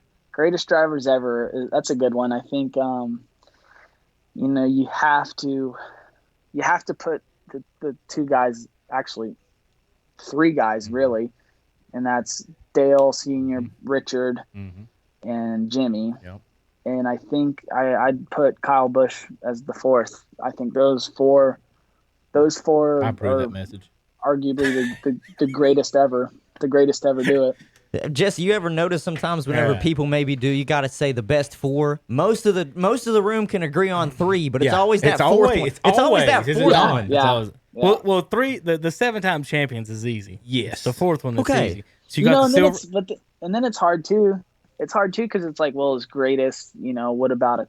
Like that's the argument, right? With Richard Petty and 200 wins. Well, that was back when they were racing 70 times a year, and the competition wasn't as good. So, is he really? I understand. Is he really that good? Just like he was also driving a car without power steering and bump. Exactly. At 200 miles per hour, he was winning races by like 14 laps, though. I mean, come on. How about, no, I know. What was it? Bill Elliott still has the fastest time at Talladega speed. That's like today's basketball players couldn't play in the defensive back then. I like that argument. Hey, have you been to the Hall of Fame and seen some of these older cars that like Petty actually drove and those guys and stuff? Yeah. Have you seen? It's amazing. I tell you what I thought was interesting was Petty's seat. You were talking about the G-forces. He was one of the first people that he had his seat turned at like a 15-degree angle to take the G's there at Daytona. Yeah, it's so cool. That's I always forget about that, but that's such a perfect example of, back then it was so new that, no one knew what to go off of. There was no studies, there was no data or anything like that. And, I love the story. Like Richard wrecked one week, I forget where, and he flipped and like his arm came out the window and his mom was scared. So she like knitted him a window net. And that's literally where the first window net came from. Yeah. I did not know that story. I should know that story. Yeah. Yeah. I appreciate you telling me that one. Yeah, so my Mount Rushmore for greatest drivers are definitely those 4. I think I think you could have fun and say like who's most influential. There's plenty of arguments like that. But I think those 4 have to be the 4, Kyle, I could see where you might throw Gordon in there or somebody like that. There you go. That would have been my interchangeable person. I'm a Kyle fan, so I'm good with Kyle. The 3 is not. I don't think it's even debatable. No, I don't think you could. No. But actually, what's even more, I love Mount Rushmores because like you can't just say 1. So you got 4 is enough that you can easily get everybody, cover everybody. And even here, Kevin, you can tell them about the backside of the mountain. Well, yeah, we've got this smaller mountain that's on the backside. It's called Mount Pass Less, and so instead of Rushmore, for the guys that don't quite make that one, they can sit on the back of the mountain and listen. You can stick Kyle Busch back there all you want. Yeah. No, I'm not saying he's not good or not one of the best. What I'm saying is he's not quite there yet, and he could be. I would have probably Jeff Gordon there as my 4 spot. Of course, the Silver Fox, 105 wins. David Pearson is tough to pass up. I like Rusty Wallace. That's what back I mean, in the man. day. Like David, like if you look at it, like on paper, David's the greatest driver ever. He had like a win percentage of like like 20% or something. Like it was silly. Mm-hmm. And he never ran one full-time season. So it's like, how many championships would he have had if he did run full-time, you know? So yeah, I actually forgot about David Pearson. And a lot of people back in my younger days was huge. If you wasn't an Earnhardt fan, you was Bill Elliott. So Bill Elliott was one of the bigger guys. Yeah. So I like his son. I would give y'all this. My Mount Pass less for the race car drivers is Pearson, Waltrip, your Bush boy there, and I had another one. Yarborough. Yeah, Cale Yarborough will be up there. Cale's good. Like I said, I always like to watch And then Rusty after Wallace. that, I like the Rusty Wallaces. I like the Mark Martins. Yep. Jesse, don't worry. We won't tell you I Dad think you Gordon, left him off. I think Gordon has to go on the pass Yeah. list. I mean, he's I think 4 or he has 5. to. I mean, that's he's Yeah. and I'm a Kyle Busch fan. I might have to put Gordon on 4. He has 80 plus it's wins, fun. and I It's think fun to Kyle's talk in the about. 50s on wins. See, as a Petty and a Johnson fan, I like to see guys pass people without wrecking them. So the Kyle Bushes and Earnhardts of the world are not exactly the best drivers, according to me. Although I love the bumping. I'm the Kyle Busch and Earnhardt fan, so I like to run them off the road and get by them. I think Earnhardt, the problem I had with Earnhardt was that he would wreck everybody in front of him and then say that's just racing. And then as soon as somebody bumped him, he would come into the pits ready to fight, throwing wrenches, and he was mad at everybody. The Intimidator, man. Right. Kyle's got a lot of him in it. Nobody would throw That's a why I tire like Kyle. changer under the bus like Dale Earnhardt. Kyle Busch has got a lot of Earnhardt in him, more than Junior got. There's two reasons. Yeah. There's 2 reasons I like Kyle too. The other reason I actually work at Harris Teeter in Denver. Listen, I would fight Kyle. I would be afraid to get in a fight Earnhardt. He might cut you.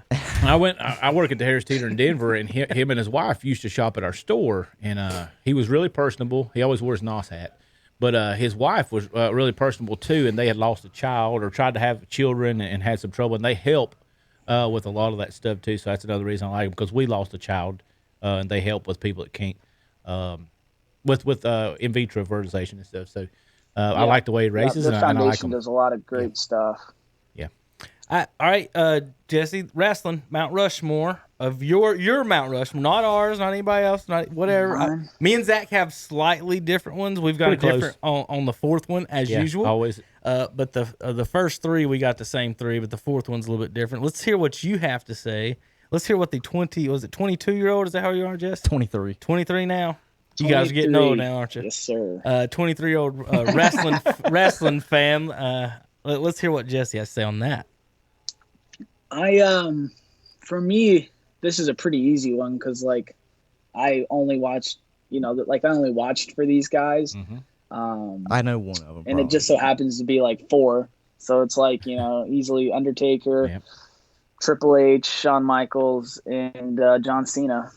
Those are my guys. He didn't say the one I thought he was going to say. He left Stone Cold off, and I was hurt. All right, say yours again. Say yours again, there, Jesse. I didn't watch a lot. I didn't watch a lot of him. Yeah, because that's right about when y'all was born. The Undertaker. I know that. You said Triple H, Undertaker, Shawn Michaels, Cena. And John Cena. Okay. There was a time where a lot of people thought Shawn Michaels was the best in the business. You can say that. Maybe a year or 2 there at some point before all the stuff happened with him and everything. But I've never been a fan of Cena. Hunter, is that your favorite Hunter? No. No, I love Stone Cold. I love everything Stone Cold stands for. That's just a badass. Yeah. Well, see, so with the Mount Rushmore, the way we look at it, Jesse, is kind of, me and Zach and I is kind of like, with almost with the presidents, like the older guys have to get the precedent over the younger guys now. You have the Undertaker on there. He is on ours. I will say that. Right? Or was he no, on yours? he did not have Undertaker on his. They had him on mine. You had your on yours, didn't you, Jesse? No, he did not. Yeah, I did. Oh, I'm sorry. I'm he sorry. had Triple H, Shawn Michaels, Cena, and Undertaker. I thought he had. Okay, I missed that one. I'm Did sorry. you say somebody else then? No, Did you say I think 5? he's good. Okay. So there's your 4. I had Did you have Undertaker on yours? Okay. Me and Zach pretty much had the same top 4. We had Undertaker, Ric Flair, Hogan, and Andre the Giant. That's Yeah, one. yeah, okay. Andre's the one that gets missed, And I believe. I think I threw Dusty on and said Andre. You had a non-honorable. You had Dusty or Andre, and I just think Yeah, Andre- I totally agree with that one too. those folks, every one of those was almost bigger at some point than wrestling itself. Yeah. Like you couldn't just say, like, if you had Triple H come into a town, would people be excited that Triple H is there? Yeah. Or Shawn Exactly. Michaels, or like walking down the street. But if the Undertaker's walking down the street, or Ric Flair or Hogan, people tend to, I would say, stop and see those guys. But that's how we like to see it. I would say this. Let's go with Zach. So my favorite wrestler all time is Sting. Yeah. So honestly, I think he's the most versatile wrestler ever. As far as, and Zach can attest to this, he could wrestle Flair, Hogan, Muta, Dusty Rhodes, or the Giant. He could wrestle anybody, any place, anytime, and that's probably what one of my, besides his shtick and everything, which is all cool. I just thought he was actually one of the best, most over-round wrestlers. Mm-hmm. I think The Rock almost gets into that category. He's not as aerial as Sting was, but overall, Sting I think was the overall maybe one of the best. But the impact Flair, Hogan, and Giant. You talk like influential, right? Yeah, Stone Cold, The Rock, influence that. Yeah, those guys kind of took care of it for sure. I think. Hey, how about this, Matt? Let's do this one real quick, Zach, because we got different generations. Jesse and Hunter can maybe attest some of this. The Mount Rushmore of wrestling promo people. Oh, the best talkers. Flair. Oh, The best Flair, talkers. Dusty, The Rock, Stone Cold. I would say Flair and Rock are 1 and 2. Yeah, Dusty was really good. And then you got Stone Cold, and both of them were really good. I kind of throw Stone Cold to the side a little bit because when he was stunning Steve Austin, he has to get dinged for being stunning Steve Austin. So it's way in the early 90s. Look, or the Taskmaster. I know about stunning Steve I saw a Austin. picture of Sting. You want a 5-star stunner? Huh? I saw a picture of Sting having stunning Steve in the Scorpion Yeah, Deathlock. so I mean, you got to give him some. Yeah, he wasn't a great talker then. He was later on when he got to do his own thing. Flair, great talker. Dusty, great talker. Jesse, The Rock, great you, talker. Have you ever watched any of Flair's like old promos and things like that of him talking? That's the funny. Yeah. Oh yeah. And the crazy thing is he meant what he said. Yeah, there you go. You know what he said, didn't Jesse? Jet flying, limousine riding, Yeah, kiss he was, stealing, wheeling dealing, son of a gun. Jesse, what do you know about the line to Space Mountain? Have you heard that one from Flair? I don't. He's talking about No. he's talking about the ladies, Jesse, and he says there's a line at Space Mountain for a reason. You can word this that is a true or think story. about however you This want is a that, true but- story. He would, and even Arn Anderson would tell you this. They said Flair would plug where they were going to be at that night, just so the people would show up, the women and everything. Yeah. Yes, he would He'd drop say it. Say, where we're going they're to be at going. the Marriott, in Greensboro or whatever, Yeah. And he said it would just be they get back, really, dude? Did you just do that? We got to rest. Yeah. All right, Jesse, I got a quick Ric Flair so you- story for you from Appalachian State. You ready for this one? One of my best friends up there was a shot putter, and he actually was in the Olympic qualifying. Well, his one of the girls he works out with was on the track team. Was Charlotte Flair. Yep. So Ashley Flair, not Charlotte. Cool. Ashley Flair. So she went up to went to App at the same time I was there, and so she was on the volleyball team. Well, we're sitting there, and the bar's closed down now. It's called the Library, and we're all sitting there in there drinking and having a good night, whatever. And Flair walks in, and with Ashley and their little shit. table, and the guy with us, Anthony, he knew Ashley, of course, and she had 2 of her friends with her that she knew as well. So, he's just over here getting hammered, and he's a shot putter, so he's not a small guy. So I just want to put it that way. So he's like, man, I want to talk shit to Flair so bad. I want to talk shit to him, man. I'm like, what are you gonna do? He's like, you think he'll Flair chop me? I'm like, no, he won't, and he will not do it. I swear, I think I can get him to do it. So about getting near the end of the night. Go ahead, Jeff. I was just gonna say, what is my guy now? He's got to be like in his 80s, late 70s. Flair, I now? think he's 73. 73. So this was 15 years ago, roughly. So he's about 55, 60 something like almost. that. So Flair, so Anthony goes over and starts talking to him, and we're just, we ignore him, drinking, having a good time. All of a sudden, Anthony walks back and goes, "Hey guys, go outside right now. I'll be out there in 5 minutes." I'm like, "What?" And he's like, "He's gonna chop me." No shit. Like, no, he's not. Yes.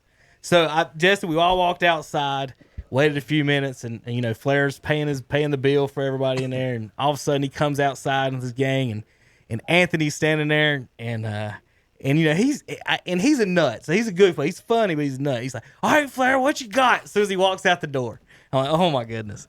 Flair walks over there, tells him to take his shirt off. So Anthony takes his shirt off, and Jesse, if he didn't crow hop into a Flair chop, he hit him so loud, so hard, it was so loud. Anthony's chest immediately whelped up. It looked like he'd been hit with a belt or something across his chest. And I swear to God, Jesse, if and I'll do it on the camera, if Flair didn't, as soon as he chopped him, he was in character and everything, Zach. He chopped him, went, woo, and did the walk all the way to his car and got in the car walking like that. He's style and profile. Hey, man. Always Always in in character. into his Mercedes Always Benz. in character, man. Anthony walks into the bar, and he didn't put his shirt on. Anthony did not put his shirt back on. He walked into the bar with a whelp on his chest and just screams, "Flair just chopped me!" And then you give him a beer, and he just started pounding beers. And he sat there in the bar with that whelp across his chest Should have the last 2 hours. Should have go get signed that it. handprint tattooed. Yeah.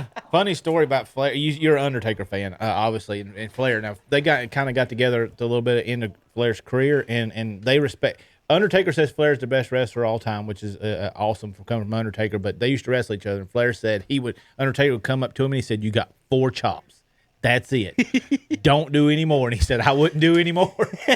He said that was my only move. to chop the Undertaker. Yeah. Last one, Jesse, on that. That was awesome. Last year, I got to go to the All-Star game for interviews and everything, and I was sitting down there during practice, actually sitting beside the Bojangles Coliseum official team doctor or whatever he is, and he wasn't talking to me. He was talking to some of the other guys, but he was talking. And I've talked with Zach about this before. How they he had to help Ric Flair bleed from his face because Flair for so many years had been cutting him with a razor blade.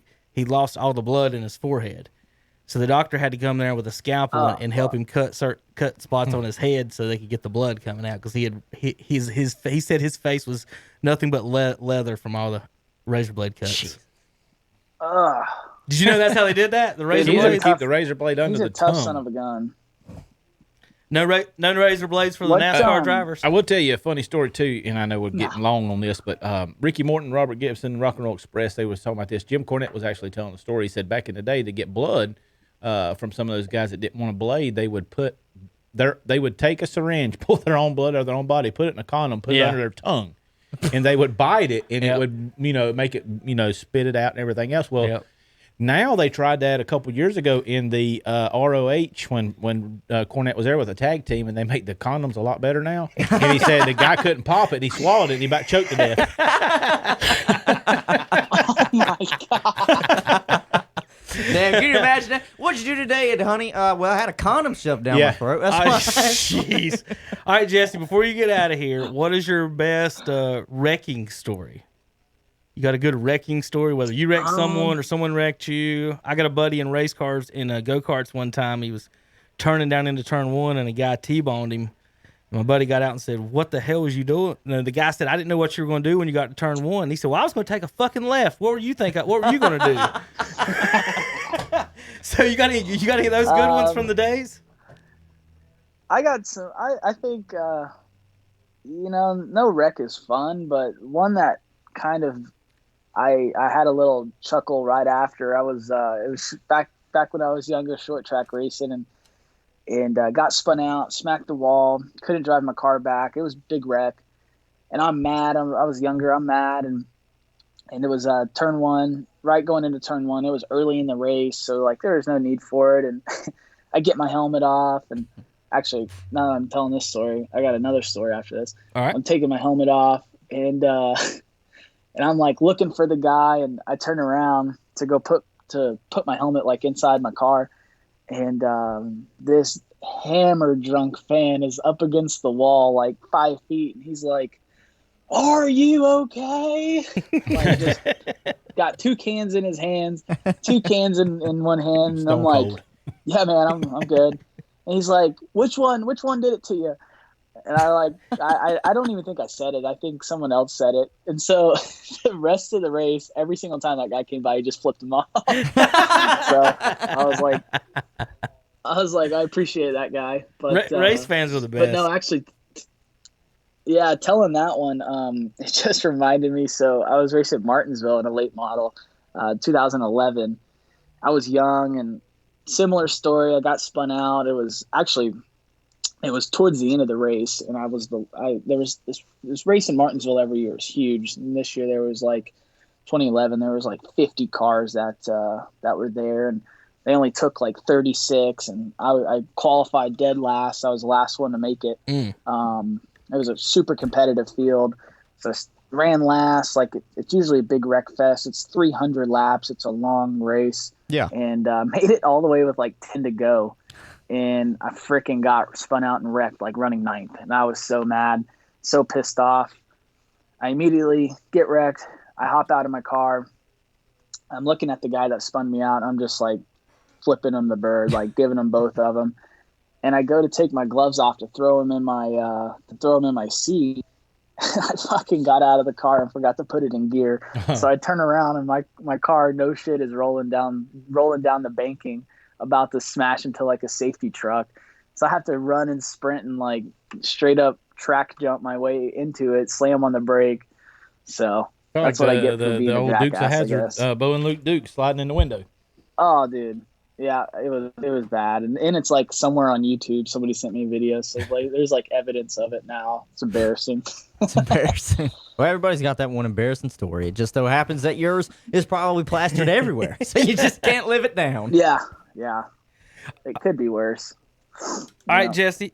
Let's finish up a couple things. You're May 19th in Darlington. Then is the Xfinity Series May 25th, Xfinity Series in Charlotte. What are you guys doing as far as getting prepared right now, and how is this going to be? Of course, it's going to be different. You guys, you're just showing up and racing and not having the qualifying. But, are you guys, what's going to be, say, basically coronavirus protocol as far as your team and everything? Have y'all discussed any of that and that how that's going to work going forward down into Darlington? Yeah, the procedures were just put out by NASCAR recently, and so we're starting to figure all that out. So it's different. It's going to be a lot of planning, but as far as road crew and shop crew, luckily, I'll try to help as much as I can, but it's kind of each person I think is going to be in charge of doing their own job and being smart, because it's a blessing that we're going to be the first sport back, but it's also be smart, because you have a magnifying glass on you, and all it's going to take is one damn person to test positive, and then the whole thing's shut down. So, we need to be smart. We need to be cautious and careful. And I think, everything is leading towards that, not having any fans in the stands, running the races on separate days, keeping, the garages as spaced out as we can, taking less people than we normally do. Not allowing a lot of the, basically just having the essential employees there. So I'm glad about all those steps. And, I think we're going to do our job, and we're kind of just excited to finally have some people turn on the TV and be able to watch us. So preparation wise, now that we know what racetracks we're going to, I'm back to watching my film and doing my notes, and running a couple of some iRacing stuff, and talking with our crew chief and knowing what kind of plan and setup, just like a normal week.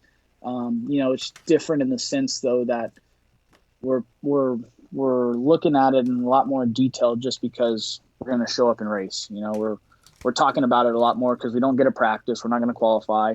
We know where we're going to start based on points, and we're going to go race. So other than that, I think, we're like everyone else. We're ready to get back to what we were doing before. well, good. We're excited about it. I don't know if you know, but our station here, WCSL in Cherryville, is a NASCAR affiliate. So whether you know it or not, you've been on our radio station before. Awesome. During a race, of course, we do trucks, Xfinity, and the Cup Series, all here on our station here in Cherryville. Yep. I got two little quick questions. What are what is your favorite race track and least favorite track that you've been to? One that I would say least favorite to favorite. What's your favorite to drive / least favorite to drive? Let's put it that way.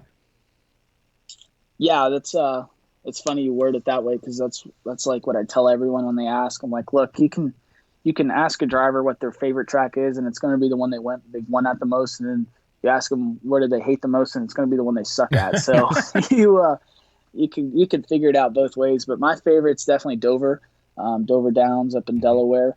It's fast, it's unforgiving, it's a monster for a reason. That's what they nicknamed it, the Monster Mile. But definitely my favorite. I've always gotten around there really good.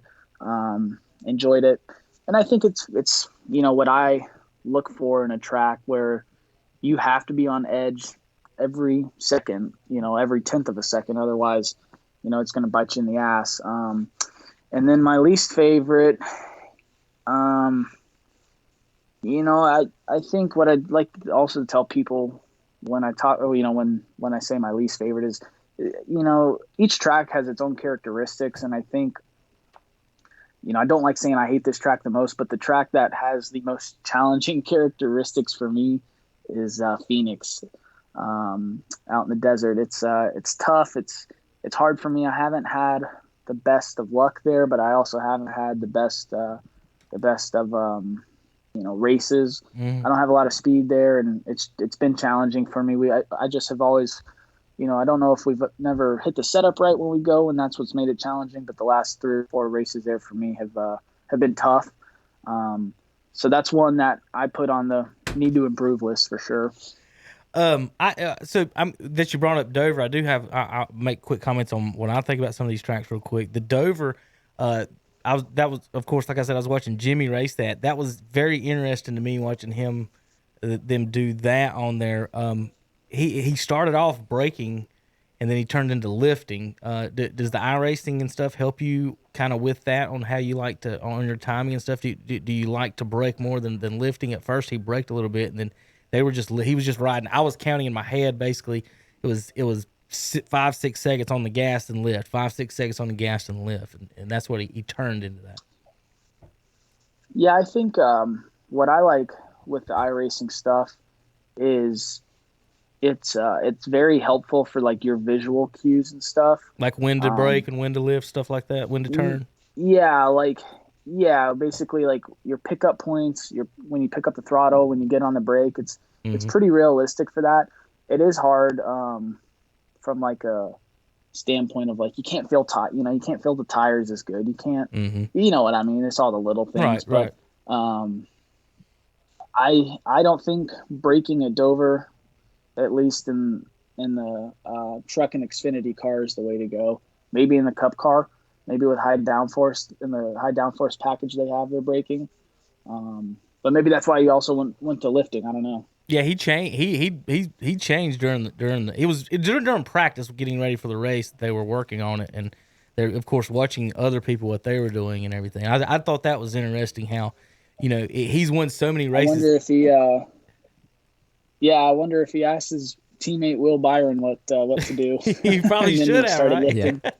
Yeah, it was just interesting to me watching someone who's won so many races there at Dover. He's still filling it out on the iRacing. Like he didn't know exactly how to attack that. Yeah. My other one that I don't like racing on the games and any of the games that I've ever played on, and this is weird, and it's our home track, Charlotte. I can't keep the thing on the dang track. It's so tight for me. Is that realistic, or Charlotte's is that just tough? Yeah, Charlotte's a hard track, man. It's challenge. It's got a lot of characteristics that make it challenging too. There's a ton of bumps, and you're also hauling ass, so it makes it tough. Right? Yeah, it seems like as soon as you get into turn 2, you pick up really quick there. Yeah, you pick up, and then the tunnel turn 3, going over the tunnel is different, and also with Charlotte too, I will say more than other tracks I've been to is it's very, very sensitive, like very sensitive to sun, to temperature swings, more so than other tracks, and so it's always changing. There's a lot of rubber that usually gets laid down there, and you have to adjust. You have to, change your line. You have to do all sorts of stuff But Charlotte's hard. Put it this way: there's not a lot of racetracks that are easy. Yeah. If I could probably, that's easier to say than naming all the ones that are Right. that are difficult in some kind of way. Even the big tracks. This past February was the first time I'd been to Daytona or a super speedway, and my thoughts were always, you hold it wide open, that's it. But it's, in the draft, that might be the most difficult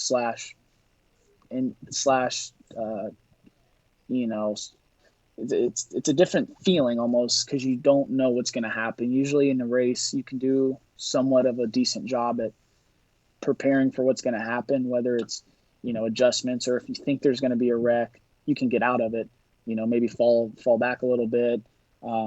Maybe if you're 3 wide in the middle on a restart, you can, kind of scoot your way out of it. But in the draft, like, you have to be in it. And so that's what makes it a little bit more intimidating than others, I think. But fun for the fans. That's all that matters. Is that the major thing that fans just don't get as far as your skill and ability as a driver, is how close and fast you're actually going, and too close it is to messing up? Yeah, I think, it's relative. Like, when you're going 80 or, when you're going 70, 80 miles an hour on the interstate next to other cars, it seems slow. And it's just, it seems relative. You have other cars going close to the same speed. And so it's a similar feeling to that. But what really reminds you quickly is of how fast you're going is when something happens. I think that's probably the best thing that drivers do is our comprehension and reaction and, solution to the problem all has to be at the snap of a finger, otherwise your day might be over. And so that's probably the hardest thing, I think, that people maybe don't think about, just because it's difficult, is when you're going the speeds you are, you're covering like a football field a second. And so, slowing down might be your only option, or you might need to jerk the wheel and change your line, or, you have to make a decision, and you got to do it very, very fast. Otherwise, your day's over.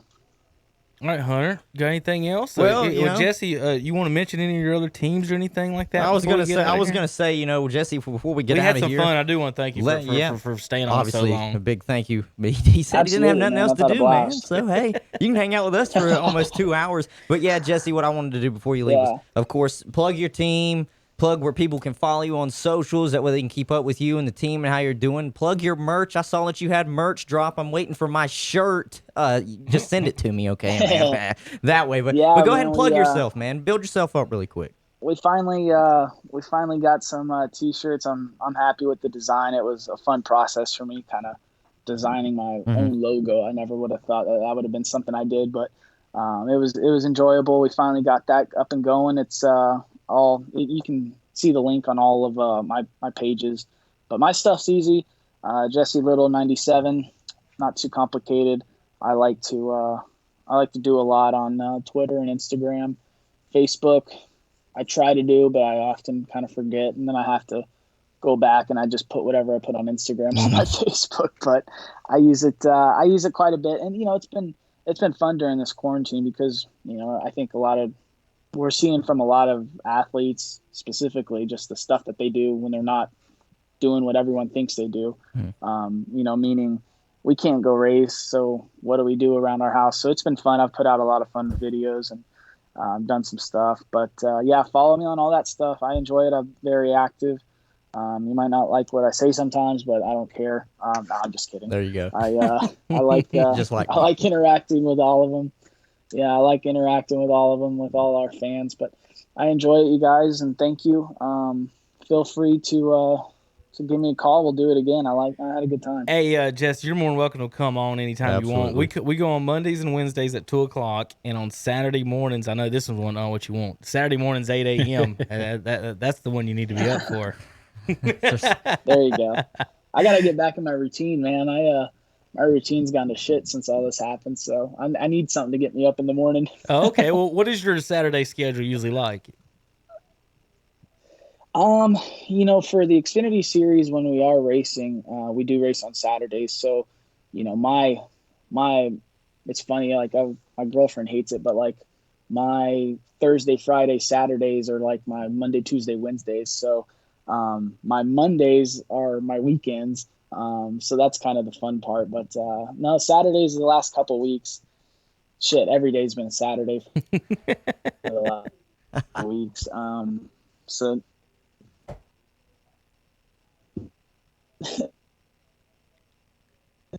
no. Lost you there for a second, Jesse. Hold on, our signal kicking out. Just give us a second. Really, It's trying. Yeah, we got a bad connection problem here, Jesse. As soon as you catch up, I'll say something back to you as soon as our video catches up. Jesse Little, Xfinity NASCAR driver, son of Chad Little. We've talked a little bit of everything today. We talked his.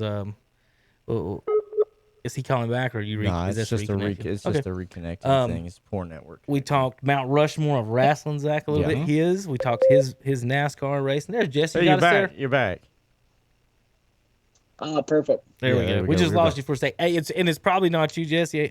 More than likely, we have an issue here with some of our the radio tower puts off a lot of radiation, believe it or not. And we have some wireless issues sometimes, but we got you back, and thank you. You finished. If you want to repeat what you just said, we really did miss a little bit of it.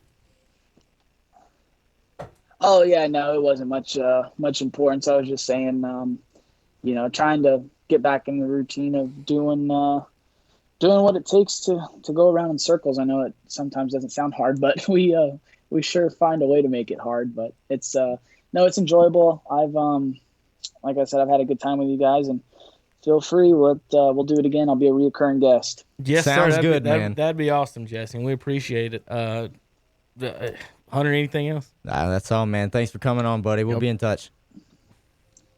Absolutely. Thank you, guys. Enjoy. Thank you. Jesse Little, like we said, Xfinity NASCAR driver. We'll get we're going to wrap up the show here in just a few minutes. There's a couple things we need to talk about real quick, non-NASCAR related, and we tried to jump around a little bit there for our regular listeners and viewers. I wanted to go through some of the things, Zach, real quick that we may have missed, but your thoughts on this past weekend's Jordan documentary as the world turns. We did the Dream Team, and we did the basically the Blazer series. I sent this to Hunter last night when I found it. People were talking about the small forwards and everything, and Skip this morning had LeBron listed as his 9th best player ever, is where Skip has LeBron.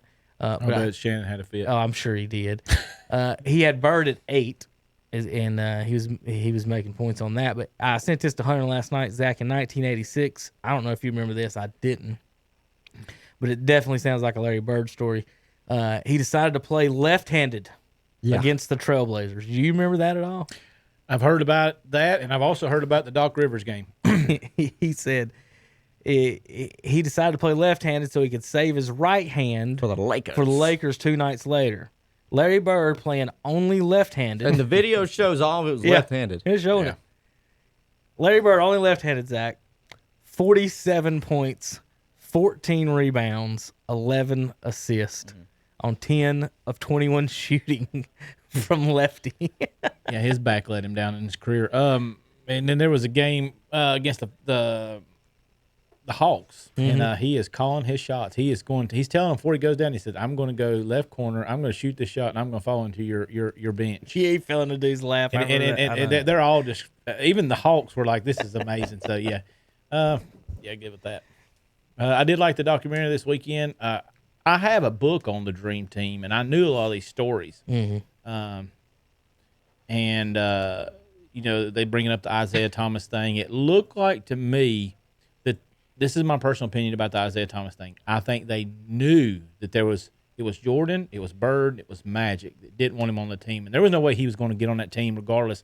Jordan didn't have to say. Do you think they even discussed him?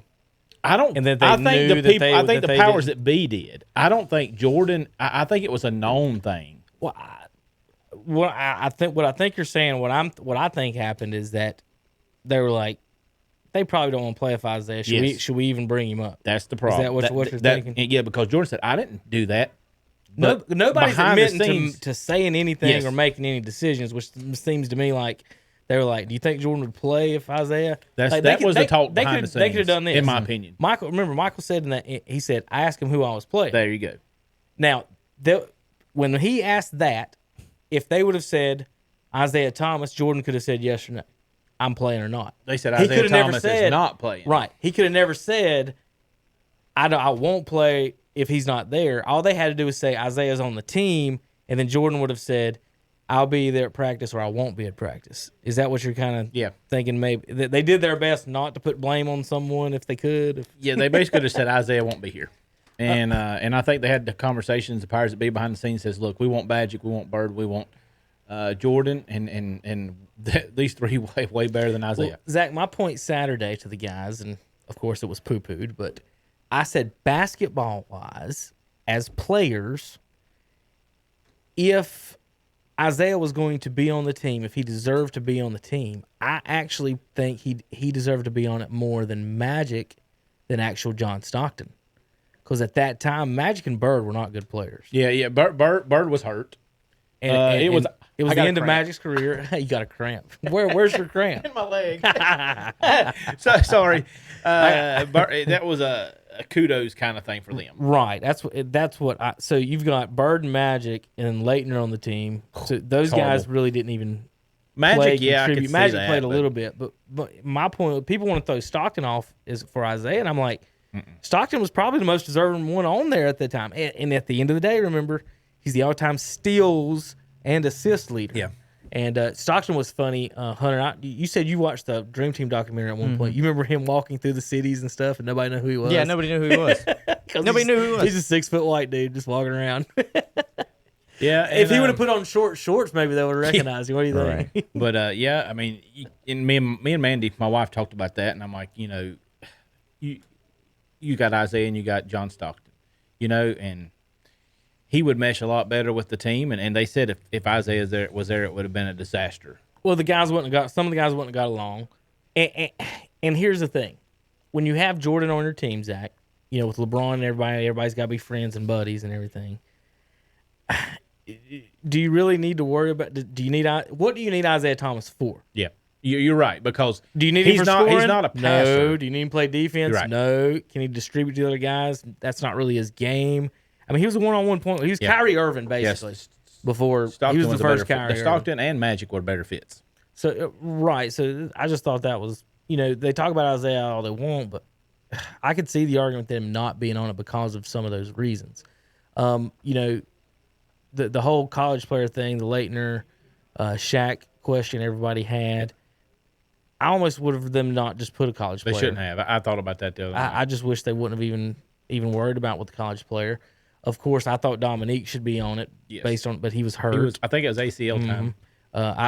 He was one of the most underrated players almost ever. Now nobody ever. They talks ain't even about talked about him on The Last Dance. It surprised me. No, they don't talk about him at all on anything. Now I have seen. It's like it's not like Dominique's a jerk or anything. No. But nobody's ever said that, have they? I really liked. Remember the slam dunk contest this year when they was interviewing Dominique about it. Mm-hmm. And, I like hearing him talk. I think he's got a little bit of animosity because I think he was in Jordan's shadow. In that Well, he time. was averaging 27. He was Jordan. He was the second best player in the league. Yep. Is what Dominique was. Basically, he got treated like people treat Kevin Durant. Is that they don't think he's as good as LeBron, and they treat him treat him worse. But I think Nick was a step above Vince Carter, like level wise. I think him and Vince have pretty much the exact same. Vince can shoot a three now. Exact same game / careers to where they didn't really achieve much team wise, and that's the thing when people talk about Jordan Hunter. Vince and Dominique's the same athlete that Michael Jordan was. Same athlete. Yeah. But one of them was determined to win, and the other two won. And that's what this documentary is showing, the difference in him. You remember Jeff Hornacek? Mm-hmm. He was an asshole. He was a fighter. Did you see his podcast that he had with his daughter about this? He said his daughter was interviewing him, and he said, let me tell you the number one thing when you play defense against Michael Jordan, he said, there's only one rule. And she said, what's that? He said, don't piss him off. Yeah, you just play defense. Don't He said say a word. if you say something, he said don't give him anything to want to run you down. He said because once you do, it's completely over. Well, he would pass to his teammates until you started to run your mouth, and then it was, I'm going to burn your ass right here, boss. So, they talked about Drexler. He's another one that gets underrated. And Jordan, I thought Jordan underrated him. He did a little bit, but think about it. Drexler was the backup shooting guard on the Dream Team.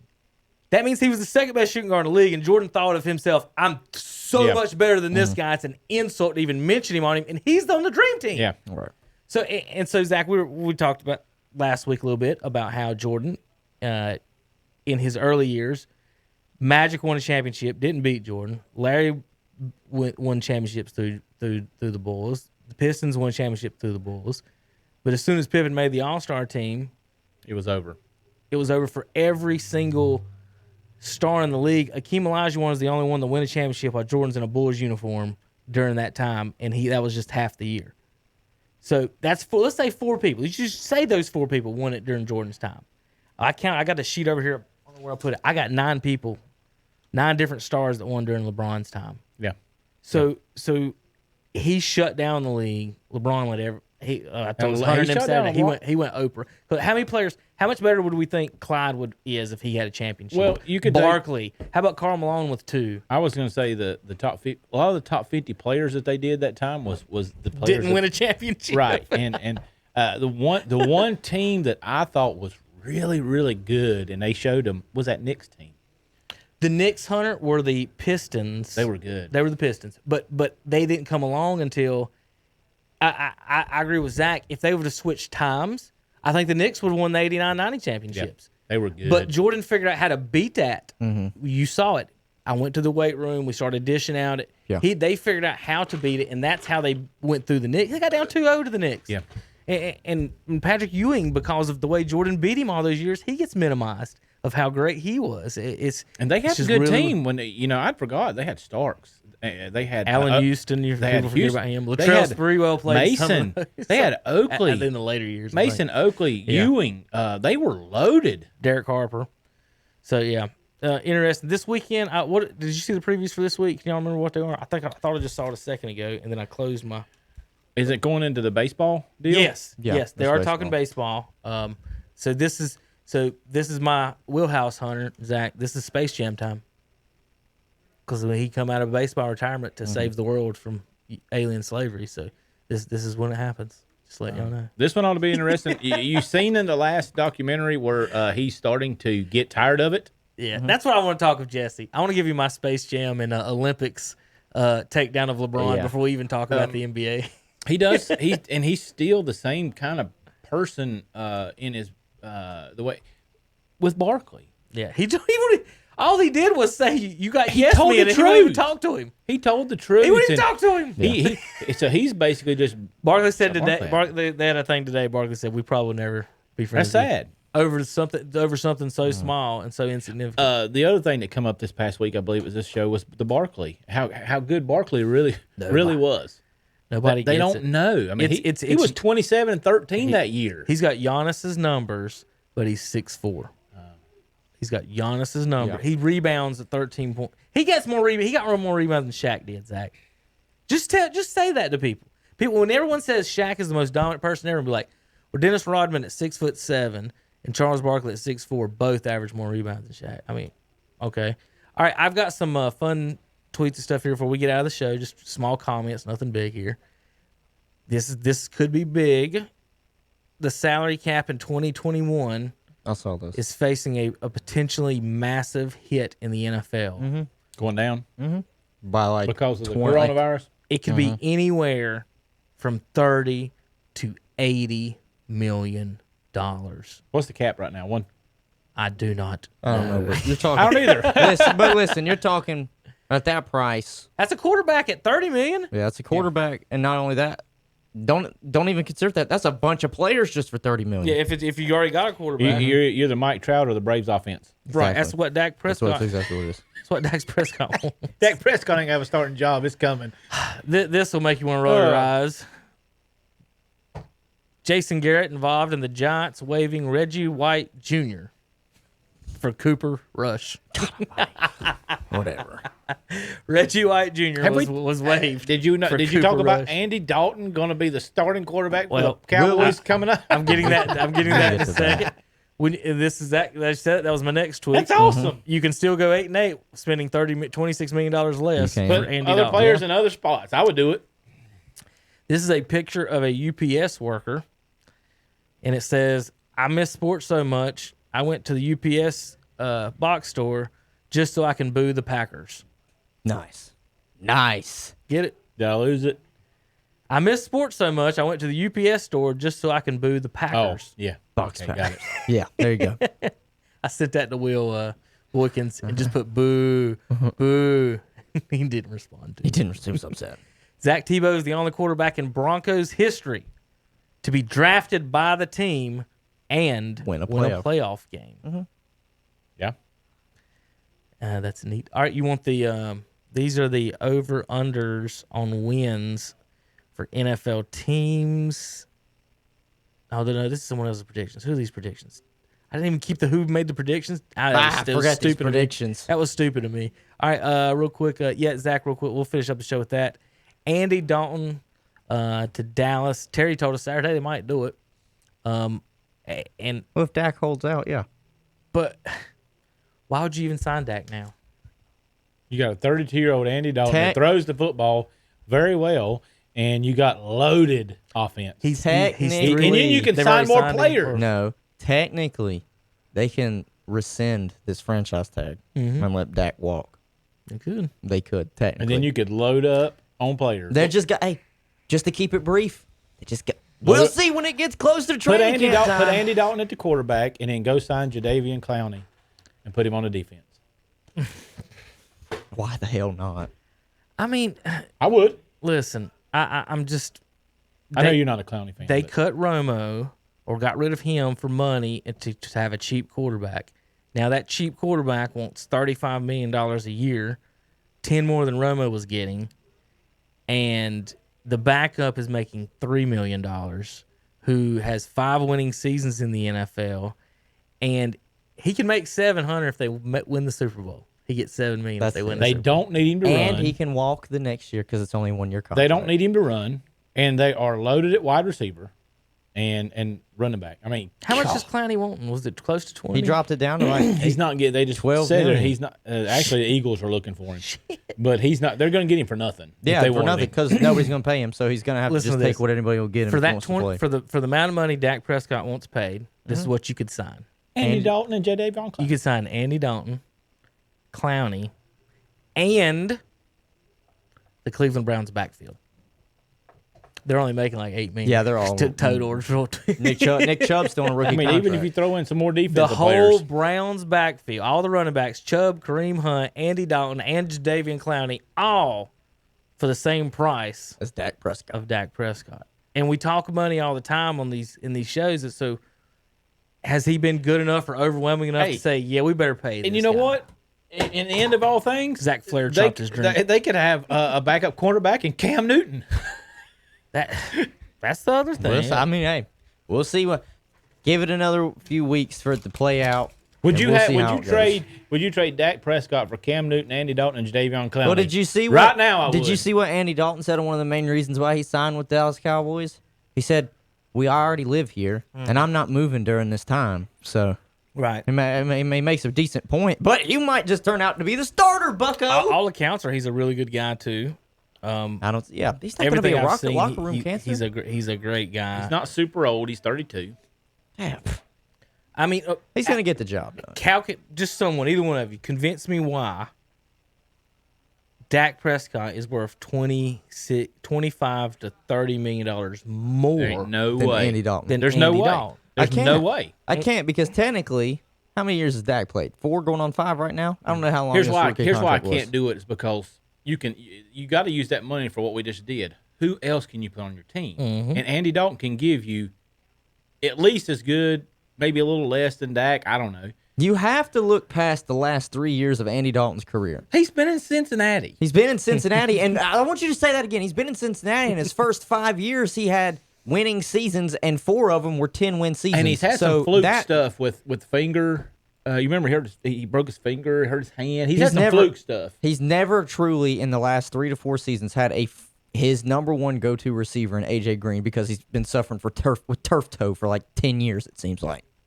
That's another discussion. You're giving him Amari Cooper. Yeah, that's another discussion.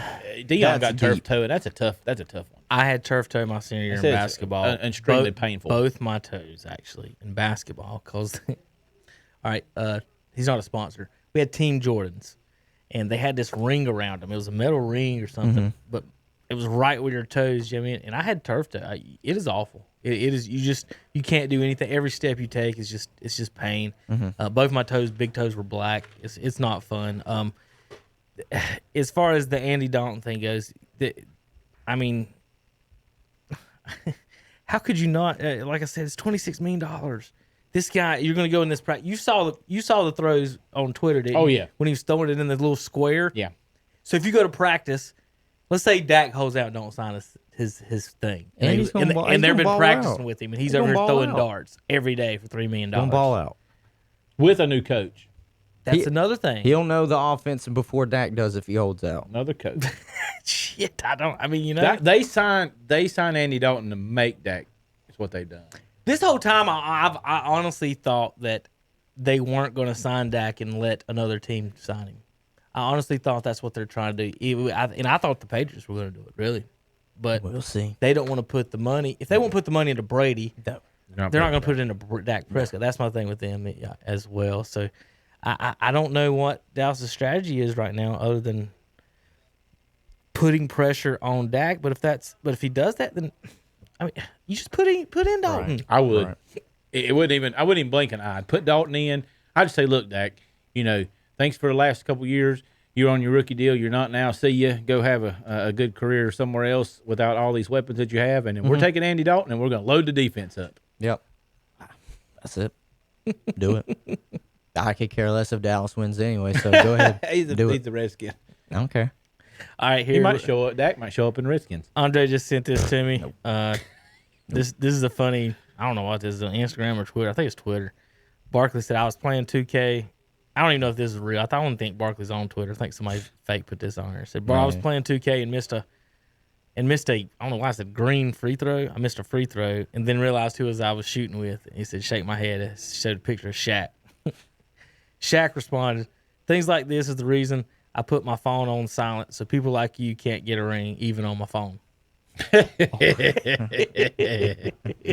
Oh, my goodness. Oh, Shaq didn't get a ring without two of the top two, the second and the third best shooting guard in NBA history on his team.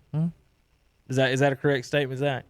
Oh, is absolutely. Wade 3? Wade's 3. We went through it the other day. He's better than Drexler. I think so. Do they both knock Drexler down? I think so.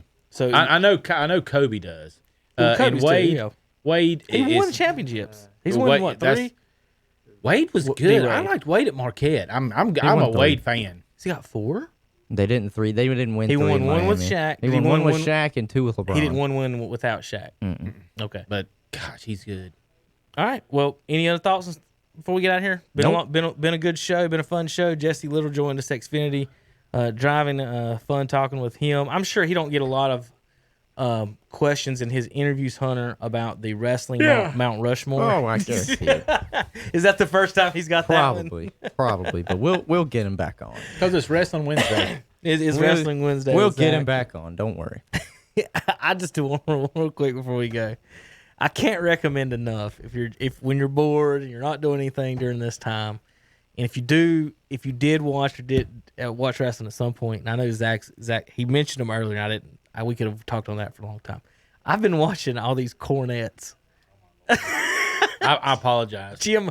I've been watching Jim Cornette tell stories. You have to have a bleeper on it. He is hilarious, Hunter. Yeah. I mean, he is.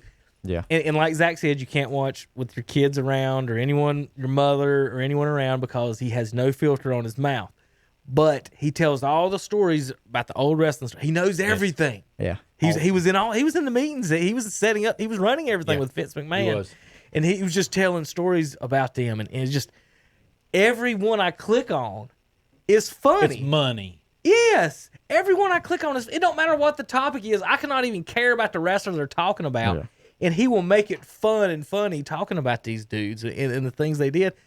Well, one example is the Vince McMahon story about Vince pushes everybody who comes into his house in the pool. Have you seen that one?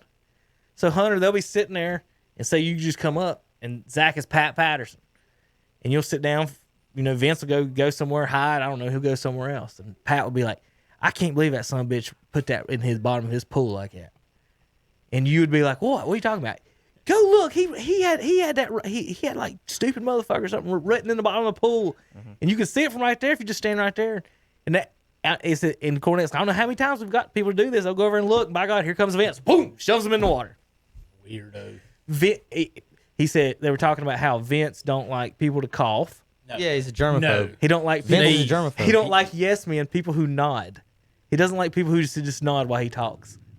Is that a weird one? Did you see the one where Vince it said he shaves constantly? Okay?